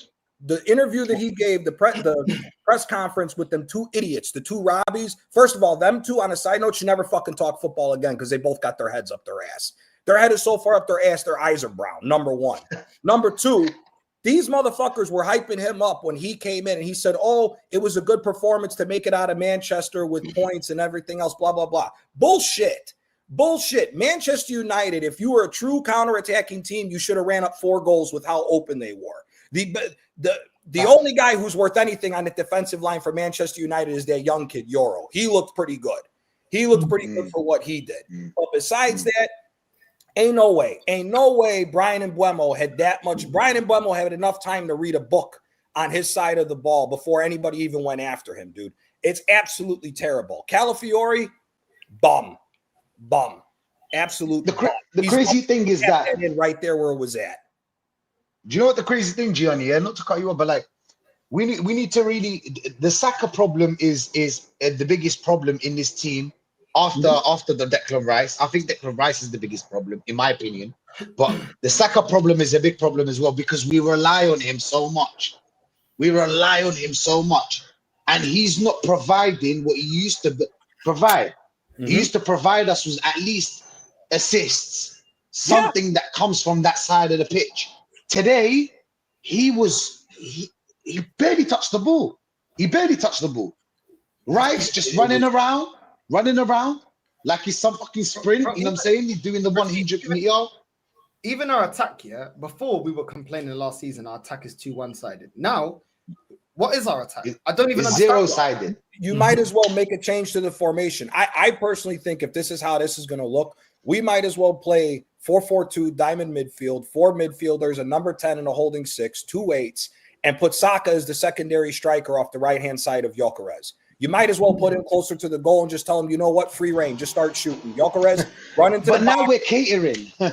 Now we're catering, Gianni. So we have to cater for Saka. Yeah. You have to. Yeah. What else do you have as far as an option? The top Gooners are still talking about wanting to sell Trossard. Trossard is more productive than Martinelli is at this point. Fact. Martinelli, if you're going to get Martinelli, everybody forgets we only got him for $7 million. If you're lucky to find somebody dumb enough to buy him for 30, 35 million, it's all profit. His books have been paid for. What they're trying to do for Trossard is sell and lose even more money. Trossard's on half the wages Martinelli's at. I'd rather give Trossard the left wing and say, you know what, you're starting here, Dalman and Lanieri, you're competing with him for the left wing, and whoever else is competing with Saka for the right wing, and get rid of Martinelli. There's no reason to have him there. He looked lost. If we're not going to put him as the backup, as another backup striker, get rid of this bum. Get rid of him. There's no point no more. What if I tell you, Gianni, that well, allegedly, Martinelli, Arteta refused, rejected an offer that was approached for Martinelli. There was a team out there that wanted Martinelli. I think he was Saudi or something like that. But Arteta rejected it. He wants to keep him in the team. Because what did we say the last time we were all on North's channel? He is going to live and die by his starting 11. He's going to live and die by that starting 11. There is no way, shape, or form after seeing that he should be getting 180,000 pounds a week and should be our starting left wing. This man needs to go. There's no more negotiations on this. This game proved right now that unless we're going to play pragmatic football where we're going to go try to get one goal and sit on the defense to not score again, we have no chance of doing anything outside of the season. We have no chance of winning this season unless we stink our way through 38 games. There's no way it's happening. There's no way it's freaking happening. And you can't do that, can you? You can't stink your way 38 games. If that defense got cut up by Cunha, got cut up by Cunha and Buemo and a Mason Mount who hasn't been shit since he left Chelsea, what the fuck you think Haaland, Cherki, Marmoush are going to do to this team? What do you think Ekatike, Verts, Gakpo, Salah, and if they get Isak is going to do to this team? Even without Isak, Liverpool's going to crease us 4-0. Even without Isak, they're going to crease us 4-0. Yeah, they're gonna open us like a tin of beans, bro. I swear to God. With that midfield, they will open us. But Macy, what are you saying, man? Are you? How do you feel about the game, man? I see you there. Yeah, big up. My tribal chief. My tribal chief. Oh, I acknowledge you, Rasheed, as my favorite, my number one tribal chief, and big up Gianni, big up Northside. I watched the whole match, and today we learned our lesson from last season, and the fact of the matter is that we still haven't improved under this manager. The fact of the matter is that I knew that the Italian Sofia Carson would score that goal, but I didn't celebrate that goal because why should I lower my standards and celebrate Calafiori's goal like he's done something? And listen, I'm not a big fan of Calafiori. The only time I did praise him was the fact that he scored that cracking goal against Manchester City last season. But all in all, he's been very poor from us from last season and this game as well, because of the fact that he got absolutely chopped to bits by Mbeumo. And listen, Mbeumo should have been our main target, but the fact of the matter is that this manager is too stubborn because he believes that a player from Chelsea or a player from another league thinks that he can get a version out of it. But look what happened today. Zubamendi got absolutely dog walked, and the most embarrassing thing is that he was in defense and Saliba was in midfield. Make that this is ridiculous. Zubamendi is in defense. Saliba's in midfield, Calafiori's up front, and Martinelli is on the left back role. Like, what's going on? Like, why is our manager why is he getting everything confused? It's just pathetic. And the whole thing that sums it up, Bukayo Saka staying on the pitch for 90 minutes. Absolutely pathetic. That is why Bukayo Saka should not be starting a single game until the World Cup next year, because the World Cup is a huge moment for Saka. And if he's injured, then there ain't no chance for him making the England squad for next year. And the most embarrassing thing is that Harry Kane has won another trophy with Bayern Munich, and Bukayo is on a trophy drought. Still no trophy for Starboy. And it's just pathetic. And Victor Gyökeres, I feel kind of sorry for him because no one was putting in the crosses for him. And I felt his reaction when he got subbed off the pitch. I know that he will get absolutely not. He won't get enough respect at Arsenal, because we all know who Mikel Arteta is, because he still favors the silky German James Charles up front. But what did he do today? He did nothing. And when I was watching the match, I saw a couple of tears in 29's eyes, like he was about to cry or something. It's just a load of bollocks. And Noni Madueke as well. Like, what did he do today? He looks like Bruce Irvin from Tekken. Like, what did he do today? Apart from one final chance we nearly scored from, he did nothing. He got absolutely cooked up by Luke Shaw and Patrick Dogu. And Luke Shaw, listen, a lot of us don't rate Luke Shaw, but he kept Saka and Madueke quiet the whole 90 minutes. And what really summed it up was the fact that Ethan and Ware couldn't come on the pitch. This manager bringing on Mikel Moreno in the final minutes, that summed it all up. And listen, this season we are going to get a huge dose of reality, because we've got a tough schedule coming up. We've got Leeds next week, followed up by Liverpool, and then we've got Forest and Newcastle. And that will decide whether or not we are going to challenge for the league, or we're going to have to settle for yet another finish in the top 4 or the top 5. So I just think now we're not going to win the Premier League. Our only option now this season is to win another trophy. Maybe go for we're not winning, Macy. We're not winning nothing. We're not winning nothing, unfortunately. We're not going to win nothing under this manager, because he will throw away every single cup, and all of our fan base will say, oh, but it don't matter. We don't want that cup. We can go for the Premier League. But when we throw the Premier League away, they'll say, oh, but we'll go again next season. Let's wait until the next transfer window. Like, there's always an excuse for this manager. Like, I just don't understand why our fan base are getting, where are they getting the excuses from?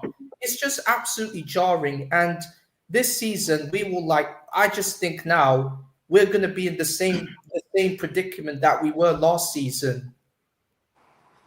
I hear it, man. I hear it. What are you saying, Devontae? Long time, man. Long time no see, brothers. How y'all doing, man? Oh, boy. One thing for sure, I'm so happy that I had the off season that I had. No football, nothing. Because, oh, my Lord, my eyes, bro. My eyes. This is, just like you, Northside, I wasn't even fuming today. Because ain't nothing changed anyway. So why should we, put all our energy into, cussing these players out, cussing the manager out? Same old, man. Look at that. Just be happy. Like last season, be happy. I guess. I stand by it. The English fans would never survive in Italy or Spain. They'd never fucking survive. They won't even survive where I'm from. So it is what it is, man. But to this guy, man, the guy from AFTV we were talking about, we got 5 burner boys, bro. I see a whole team of Milli Vanillis, bro. What burner boys? We saw a burner boy today, right? What was his name? Madueke? Bro, This guy, man, people say he looked like KSI. He made the right choice coming to Arsenal because we're a bunch of sidemen. We're not. We're definitely not the. We're definitely not the main characters. We're a bunch of sidemen. Oh my lord, bro. United, by the way, played very good. I must say, they could have won. People don't understand that they could have won the game if they were clinical. We would have lost by 3 or 4. Cunha was cooking us. Gwen was cooking us. Dorg was playing well. Man was playing well as well. De Ligt looking like De Ligt from Ajax. Yoro. So they were quite good, I must say. It's just at Arsenal, you bring in a guy like Gyökeres, right, from Sporting. You finally have your striker. What do? You do not change your tactics to suit to his strengths, to play to his strengths. You're not doing that. No, you're still playing the same pragmatic football like you have Havertz in front. By the way, came on today. What did he do? Nothing. The only thing he did was that donkey. That's the only thing he did, bro. No, my God, bro. Odegaard, and this I've been saying this for so long. Tony Adams was talking about Odegaard's not a captain. And what did the top gooners do again? Slander an Arsenal legend. Tony Adams, Mr. Arsenal, who did more than all you top gooners combined for the club that is Arsenal today. He made Arsenal what it is today. Show some respect, show some decency, and have shame. Find shame for you to slander Tony Adams of all people. Because y'all did it with Thierry Henry as well. So it's nothing new to me. I'm not surprised that they go this deep, they go this low to slander Mr. Arsenal, Tony Adams. But as long as it continues, then we're gonna see people just like can't put performances like Odegaard on the pitch, like what we saw today. Odegaard not good enough, Saka not good enough. But the fans will hold him accountable. They all only like hold Martinelli accountable. We know Martinelli's not good enough. We all know the guy is from Kosovo. He was adopted by Brazilian parents. We all know he's not Brazilian. We all know Zinchenko not good. We all know Calafiori's not good enough. We know who is not good enough. But time, hold your favorites accountable. Because Saka cannot play like this for long. Odegaard cannot play like this for long. Saliba and Gabriel had a stinker today, but they cannot do this for a long time. Hold your favorites accountable as well. Don't be selective with, oh yeah, Martinelli, oh Madueke, and we know they're not good enough. But hold your favorites accountable too, and especially your manager. But y'all won't do that. Instead, y'all want to do the Jim Jones and drink the Kool-Aid. Knock it off. We're going into phase 6. I saw City yesterday. Oh boy, watch out. People talk about Reinders. I could have told you about Reinders. He played here in the Netherlands. I said, we wanted him at Ajax. Nothing new. We right? wanted a monopoly. Yep. Milan beat us to him. Yeah. Yep, exactly. Incredible player. Cherky, everybody could see that Cherky's incredible. United also wanted Cherky. Liverpool, they're the defending champions. Good luck with beating them over in a few weeks. So it's a top 4 race. Like it or not, this is what it is. And until y'all finally say enough is enough, get Arteta out, this is going to be it for the remainder of his tenure. Deal with it. We're dealing with it because y'all don't want to listen to us. So it is what it is. It is what it is. It's the only side of the fan base that never change what we're saying, isn't it? We're the ones that don't ever look stupid at the end of every season because we're being honest with what we see. But it's okay. Remember, they told us. What you man telling us now? We beat Real Madrid. Yeah. Yo, no. Who cares about preseason, bro? No one cares. No one cares. Remember when I said to you, I said, look, preseason matters. Is that selective, innit? I know it's going to sound biased, but preseason means certain things to certain clubs, depending on where you are, what you need. So when I speak about Arsenal and say they need it, but then I don't say about my team, there's a reason. It's hard to explain, but I'm going to sound biased, but you guys get the point, innit? The main important thing that I was looking at when I was speaking to Arsenal fans or my friends, because a lot of times people ask me because they see me, I'm with Arsenal fans or whatever, right? What do you look for, or what are you looking for in terms of Arsenal, what they're doing in pre-season, and what does it mean to you? I said, as long as the manager tinkers and he loses games, I don't care, because then I can see that, you know what it is, maybe he's trying something different because he knows he has a different striker, because we knew he had to play differently. But then I kept getting told, no, you know what they done? They pushed they basically gambled all their hope on one of the games going well, which was Bilbao, yeah?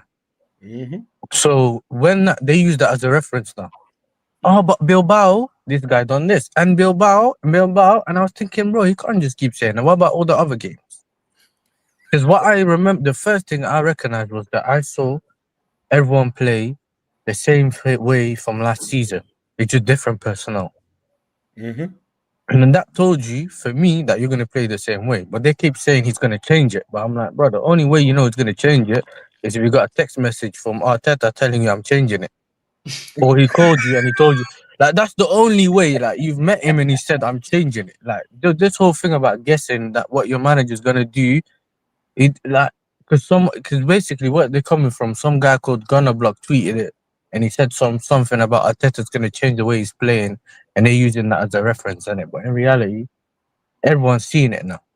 I know it's the first game. I know, and it can change, innit? It's similar to my team. We didn't see what we expected to see today.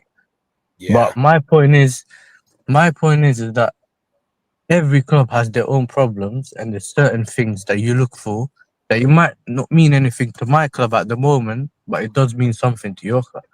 You need to see how you're going to play with the strikers. I know that the strikers have suit the way I play, but I know that things were going wrong at the moment in time, innit? But you see what you saw today from Gyökeres is what I warned you, man, about in terms of if he can't provide you anything else, man's just there running cardio. All you have to do is check his Apple Watch and see how many miles he's done, bro. That's all you're doing. Other than that, he didn't do anything. And this is what I was saying is he has to change the way he played. For that, and then obviously he's got one corner, set piece, goal, and then United were all over you. Even when I watched the game because I done a watch along with my brother, yeah. And Gianni, I think you pulled up just before it ended. Yeah, I did. Yeah.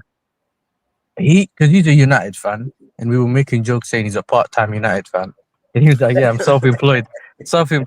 Whenever it goes, I'll just come and enjoy the game, whatever." Basically, over time, he stopped watching it all the time, innit? So he was like, no, this is tiring, and then it's not even good football anymore, and he just stopped watching football in general. But the point is, obviously, when he came, he was like, listen, I'm going to watch whatever. I said, you know what? We'll do a watch along for the United game, blah, blah, blah, whatever. And we done it. And then I just started to realize we all knew that their attack was good. Now, United's defense ain't that bad. Lenny Euro, it's not that bad. It's just that it's the way that manager plays, bro. Because you know what happened today? Today Palace played us with this 3-4-3. Palmer was boxed in between four players, and he had the back three just around João Pedro, innit? No one can get out. You get it? Like, if it's played well, you know how it can be done. But at the same time, they had so many opportunities. The gaps in between like midfield and defense, even though theirs was a bit mad, but it was so easy. They was targeting Calafiori at some point. So, there's a lot of different things in it that I would see that I'm saying that need to be fixed if you're going to be in a title race. That's all it is, isn't it? And man, I'm getting annoyed, bro. I'll do the same thing about my club than I say about yours, innit? We flopped today. You know what I'm saying? When it came when the moment came, we weren't ready. You know what I'm saying? We needed Viagra. There was no Viagra today. That's the issue that we had, bro. Our team was nervous, bro. They came on the pitch. I saw your game. I was like, you watched our game, innit? It's not that we never had ability. It was actually, you could tell that something was up. It's that nervousness, managers overhitting it, underhitting it, barely creating any chances. Chances. And that's completely the opposite from what we've seen in pre-season. But I also, for your game, that's what I'm saying. It's a bit. That Eze cross, that Eze free kick. That for me was a goal. That should have stood for me. No. All this biasness on that. That's some soft ass. But you know why it was? Because he interfered with the wall. You're not wall. supposed to call that in England. No, but this is the thing. Apparently, it's not because he's pushed him, because he's interfered with the wall. That's the rule, apparently. That's what I heard. I've never heard that rule, but I've never heard that rule before. I'll take that, innit? I'll take that. It's a rule change post Premier League 2015, because before, that's a goal all day long in the old days of the Premier League. That's a goal all day long. That's some soft shit right there. Yeah, he gave Reece James a card early, which meant we were doomed anyway. In terms of when you sometimes get a yellow card early, that means that's it. He can't do anything. Even though he pushed the ref to the edge, he still didn't manage to get a second yellow. I think the players that came off the bench were good. I think Esteval was good. I think the lap done his thing, but just didn't finish any of the chances. Like performance wise, I know that obviously finishing something else. And Achimpong played well, to be fair. Like in the game. Other than that, bro, it was lackluster, man. I can't lie. But then again, I have to give Crystal Palace their credit because they played really well. Very compact, very hard to beat. There for every cross, every shot. They blocked everything in it. And I feel like obviously they might lose both of their players in terms of Eze and Gehi. That means everyone might play them a different way. They might not have the similar quality going forward and back. But yeah, man, in the meantime, they're gonna be a problem for people, man. Not easy to play against, bro. Not easy. Agreed. They're gonna be if they can get somebody comparable to replace Eze after he leaves and they're able to hold on to Gehi, Crystal Palace is gonna be a problem this year. Mm-hmm. Especially, I like that guy, the French defender for them too. That Lacroix.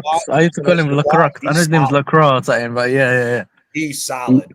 He's solid, bro. Yeah.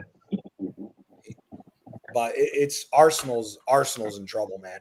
We better. No, you know what they're saying though. They're saying they don't care about Eze as long as they get Rodrigo.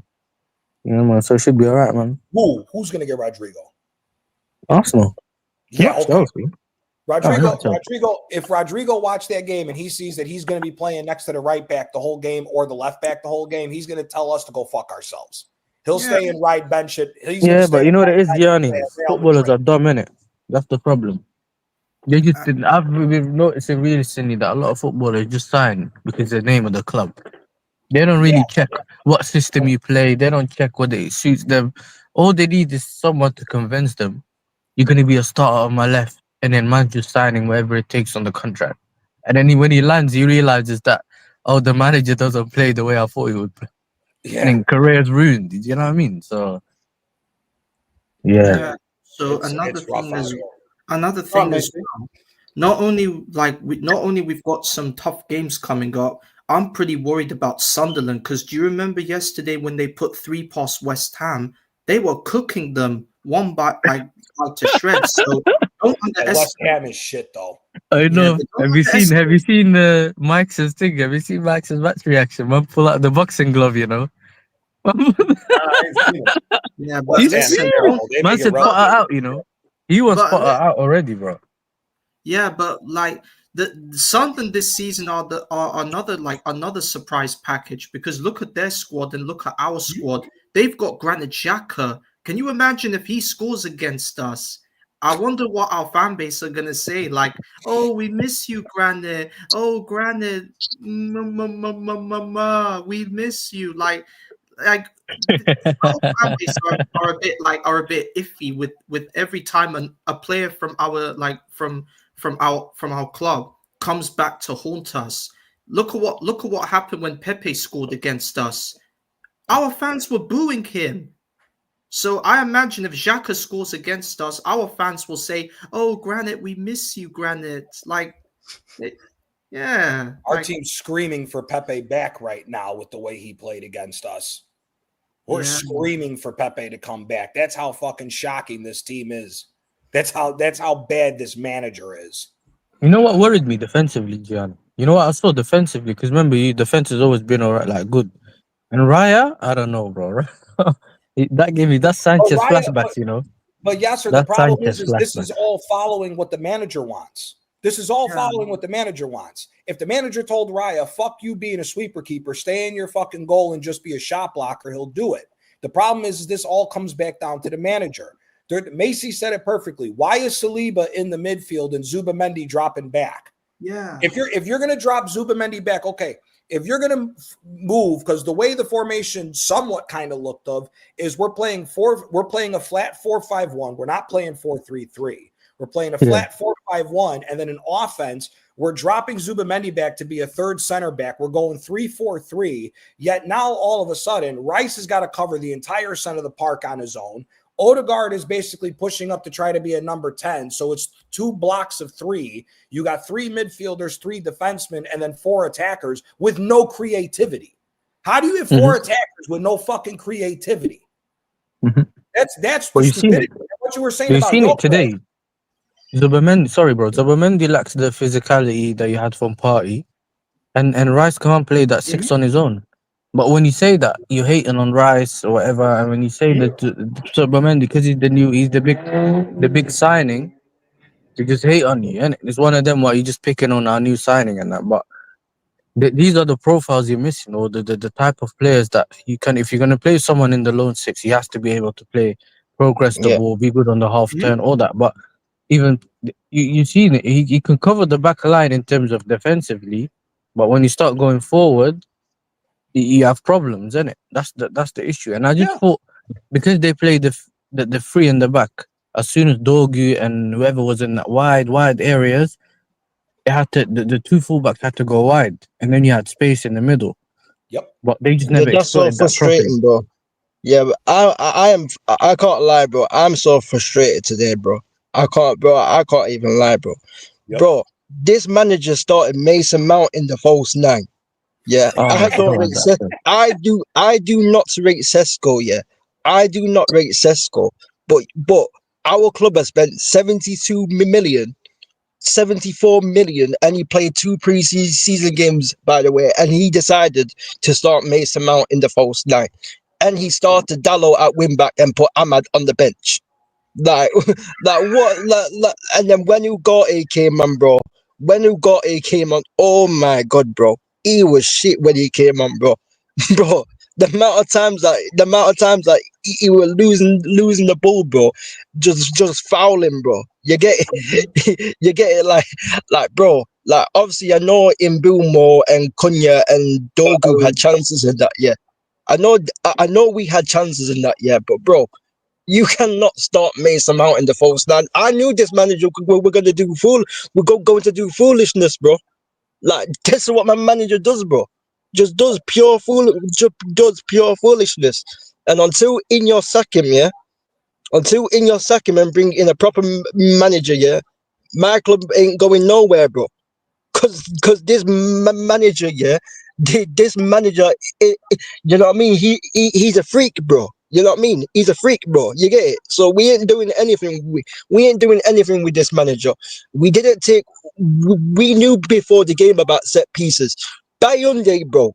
What type of foolishness, bro? Is that, bro? Bayonde, bro. Man flapped at the ball, bro. Man flapped with one hand, you know. Flapped it straight to Calafiori, bro. You got bullied, bro. You get it? Like, bro, it's a joke, man. Like, bro, it's absolutely. I knew you, man, weren't going to be good today, but I knew that we weren't going to win. I knew we were. I said it would be a draw. We didn't take it. We didn't take advantage of your fullbacks enough. That we didn't take advantage of your fullbacks enough. We should have took more. We should have took advantage of more of your fullbacks, because we know what Calafiori's like defensively. Like, Calafiori is not the greatest defensively. Even Ben White, he's not obviously your best right back. Ben White's looked shaky in pre-season as well. So like for me, yeah. Like, my club ain't going nowhere until the manager is gone, bro. Because, bro, that is criminal, bro. You have Xerxes and Manu did not even come on, bro.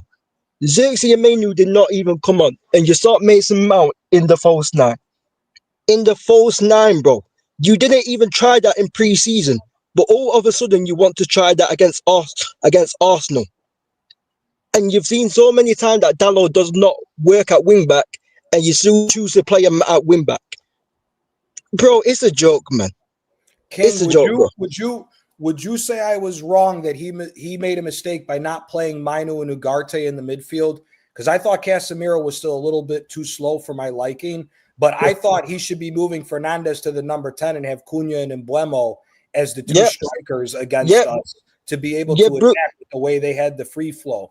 Because I think Fernandez looks out of position as a holding midfielder. That pass that he fucked up in the box where Arsenal should have scored. Again, bro. Telltale sign he should be a number 10 and not a center midfielder. Yeah, I agree with you, bro. But I agree with you, but bro, you know, like what you say about Arteta going to die on Madueke and Havertz. Ruben Amorim is going to die on Bruno Fernandes. We had a chance to sell this guy for 100 million. But you know what Amorim said?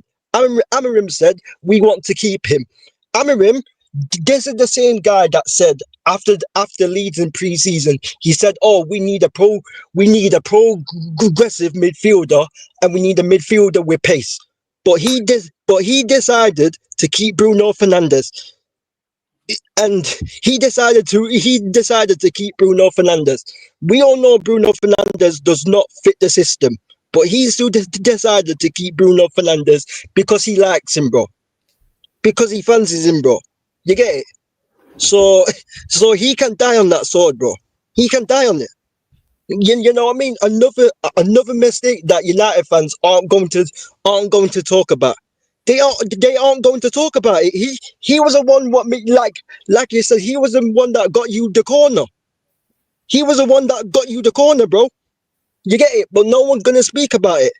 Because Bruno Fernandes is apparently our best chance creator. He's apparently our best player. No one's going to speak about it. The amount of mistakes that this guy does, bro. Like, I've been saying it, bro. Me and Northside have been calling it for ages, bro. You get it about this guy. Northside watches him for Portugal, bro. And he does, and people say, oh, he plays well for Portugal. No, he don't, bro. No, he plays the same for Portugal, bro. You get it? He holds that team back. Fernandes holds back. Yeah. Bro, this guy leaves whoever he's in a pivot with, if it's Mainu, if it's Casemiro or Ugarte, whoever he's in a pivot with, he leaves them isolated. He's the main problem, bro. In that system, Amarim's a problem for obviously for the system and that, but he's the main problem in the system. But Amarim had the chance to get rid of him, and Ineos had the chance to get rid of him, and they did not want to get rid of him because they still rate him. He's 31, bro, and on 300k a week, bro. Yeah, the guy's on 300k a week, and Saudi offered Man United the bag, bro, straight in cash, bro, and we should have took that. And that's the funniest thing. The manager said we needed a progressive midfielder, and we needed a midfielder with pace. And we needed a midfielder what does not play the ball blindly. Who does that remind you of? Who does that remind you of? Who plays the ball blindly?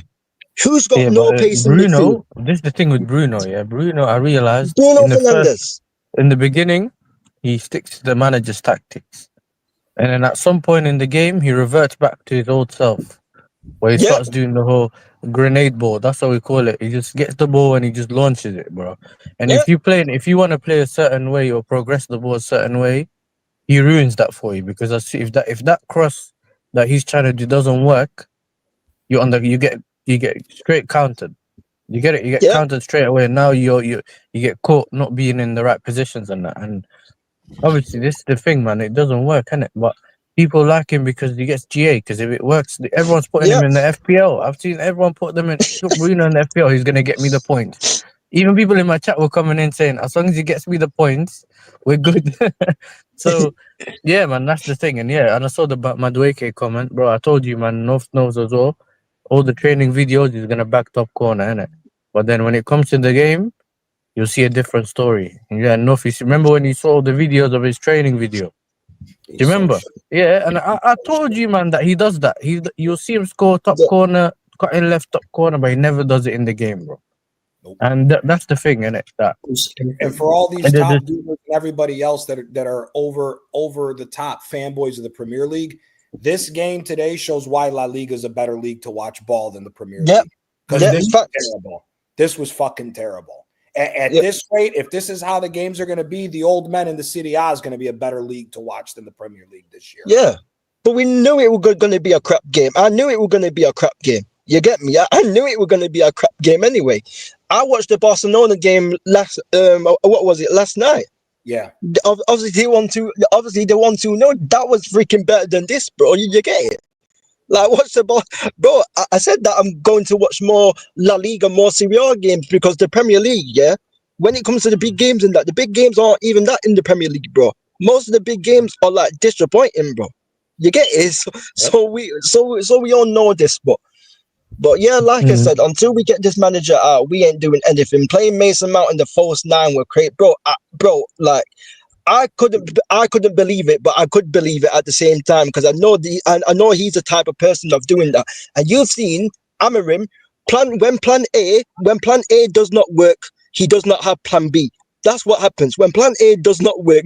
You get he's got no backup plan. Sounds like someone I know, man. Like Mick Yeah. Cartel. You know what I'm saying? The worst thing that ever happened to this sport is all this bullshit system ideology that all these people try to talk about. Let players play. Let them interpret the game they want. Let them actually play. Stop holding all the players back and let's let some creativity back into the sport. You know what happened, Gianni? They started to realize that when, let's say, Pep started to do the system thing with 11 people, you can't beat a whole team. And I feel like that's why everyone started to revert instead of having a few individuals. But the problem is that the game, the system that Pep developed, he developed with some of the greatest of all time. Yes, Xavi, Iniesta, Busquets is arguably one of the top 5 greatest midfields of all time that we've ever seen throughout the years of the history of the sport.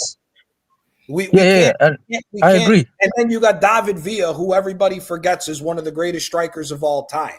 Like the early stages of Barcelona is different because you had arguably top 5 greatest players in almost every position of that team. You had Puyol at defense as well that could play the ball, but it's also one of the best defenders. It's different to do that than to just say, oh, we're going to play this system with a bunch of randos or semi-decent players. You can't do it the same.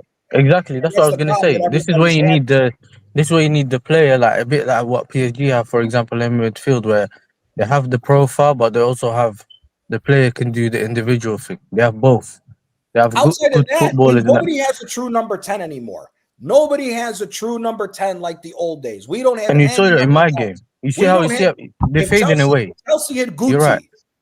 Let's leave Ronaldinho and all the top tiers alone. Let's just talk about the number 10s that were great that get forgotten about. If Chelsea or Arsenal had Guti right now, we should be scoring 5 goals a game.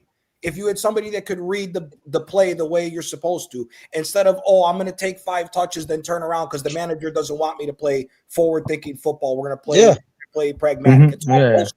It's all bullshit. The 10s are fading away from the game. You're right, because I'm also seeing it in my team sometimes that, you know, like if a Palmer, like even in big games, or if you have a midfield and you have Palmer midfield, you see that they might not get the ball a lot of the times. They're just there, but if the team don't take the risk to pass through the opposition's midfield, it ends up going wide.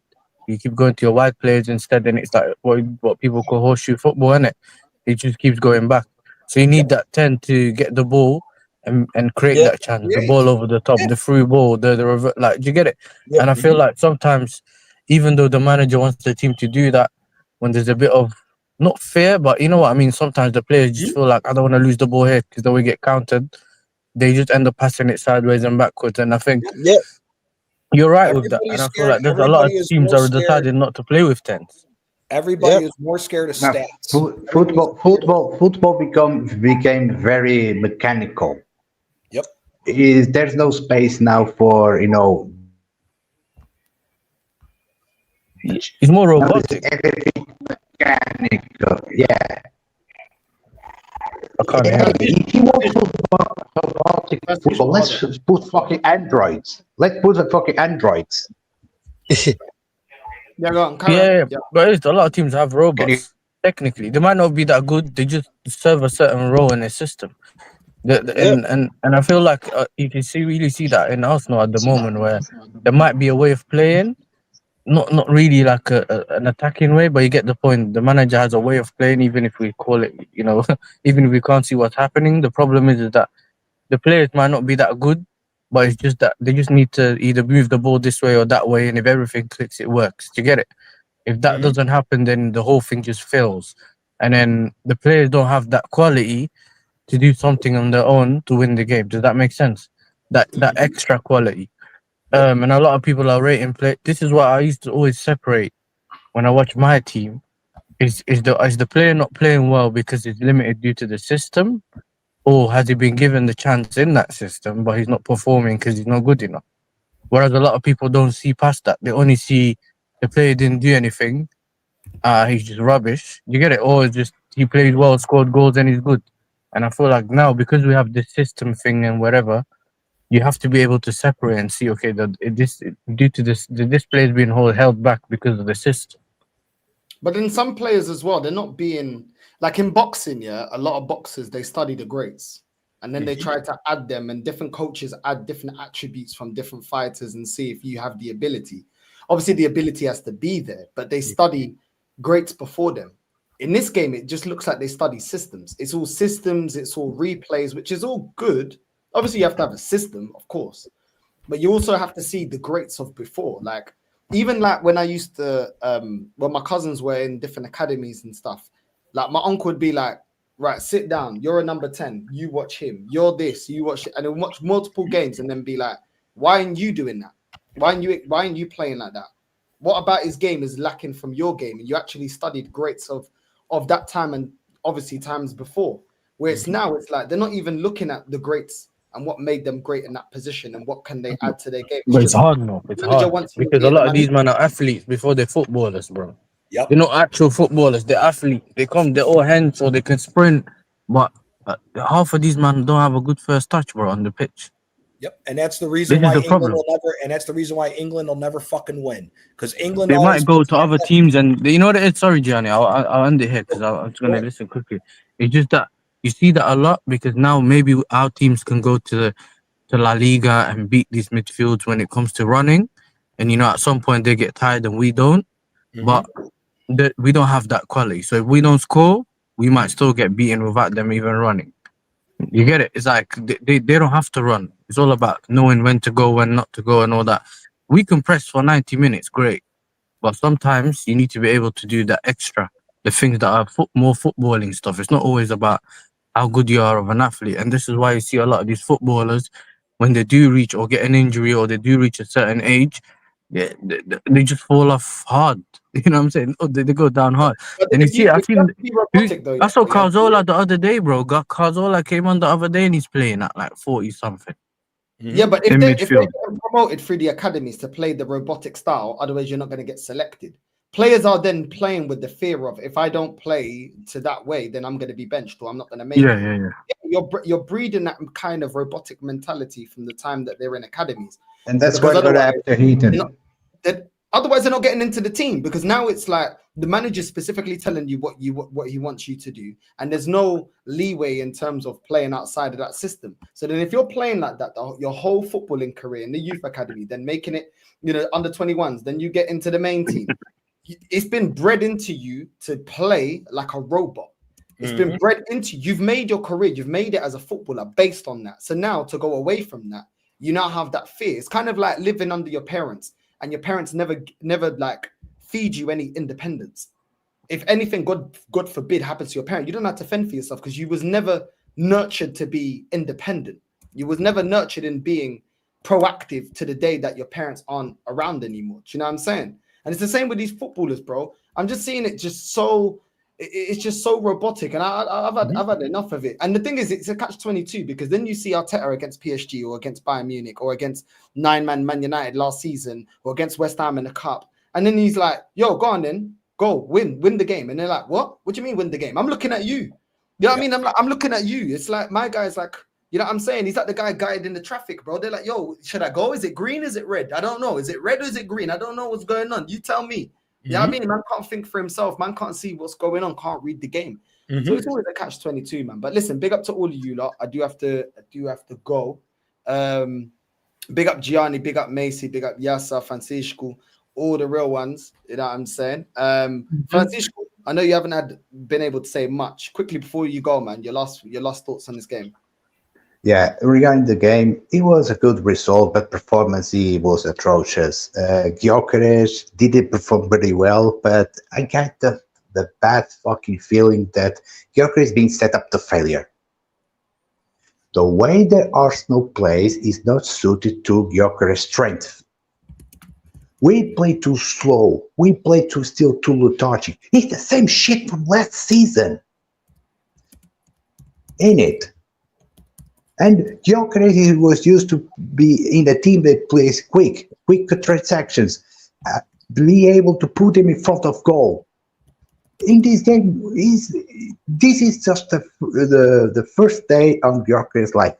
I tell you, bro, Okay, one day Gyökeres is going to go for Roy Keane and some of his fucking teammates. Trust me. One day Gyökeres is going to do the Odegaard what Roy Keane did to Alan's father. But fucking real talk. I know Odegaard wasn't shit, but bro, put the fucking robot to Gyökeres. Stop fucking doing touchy touchies. Fucking hell, you're not in a fucking Blue Oyster Club. You ain't too touchy.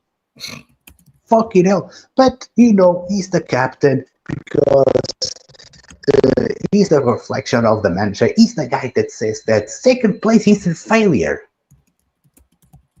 And people are more concerned talking shit about Tony Adams because he says that Arsenal won't win a fit with Odegaard as captain.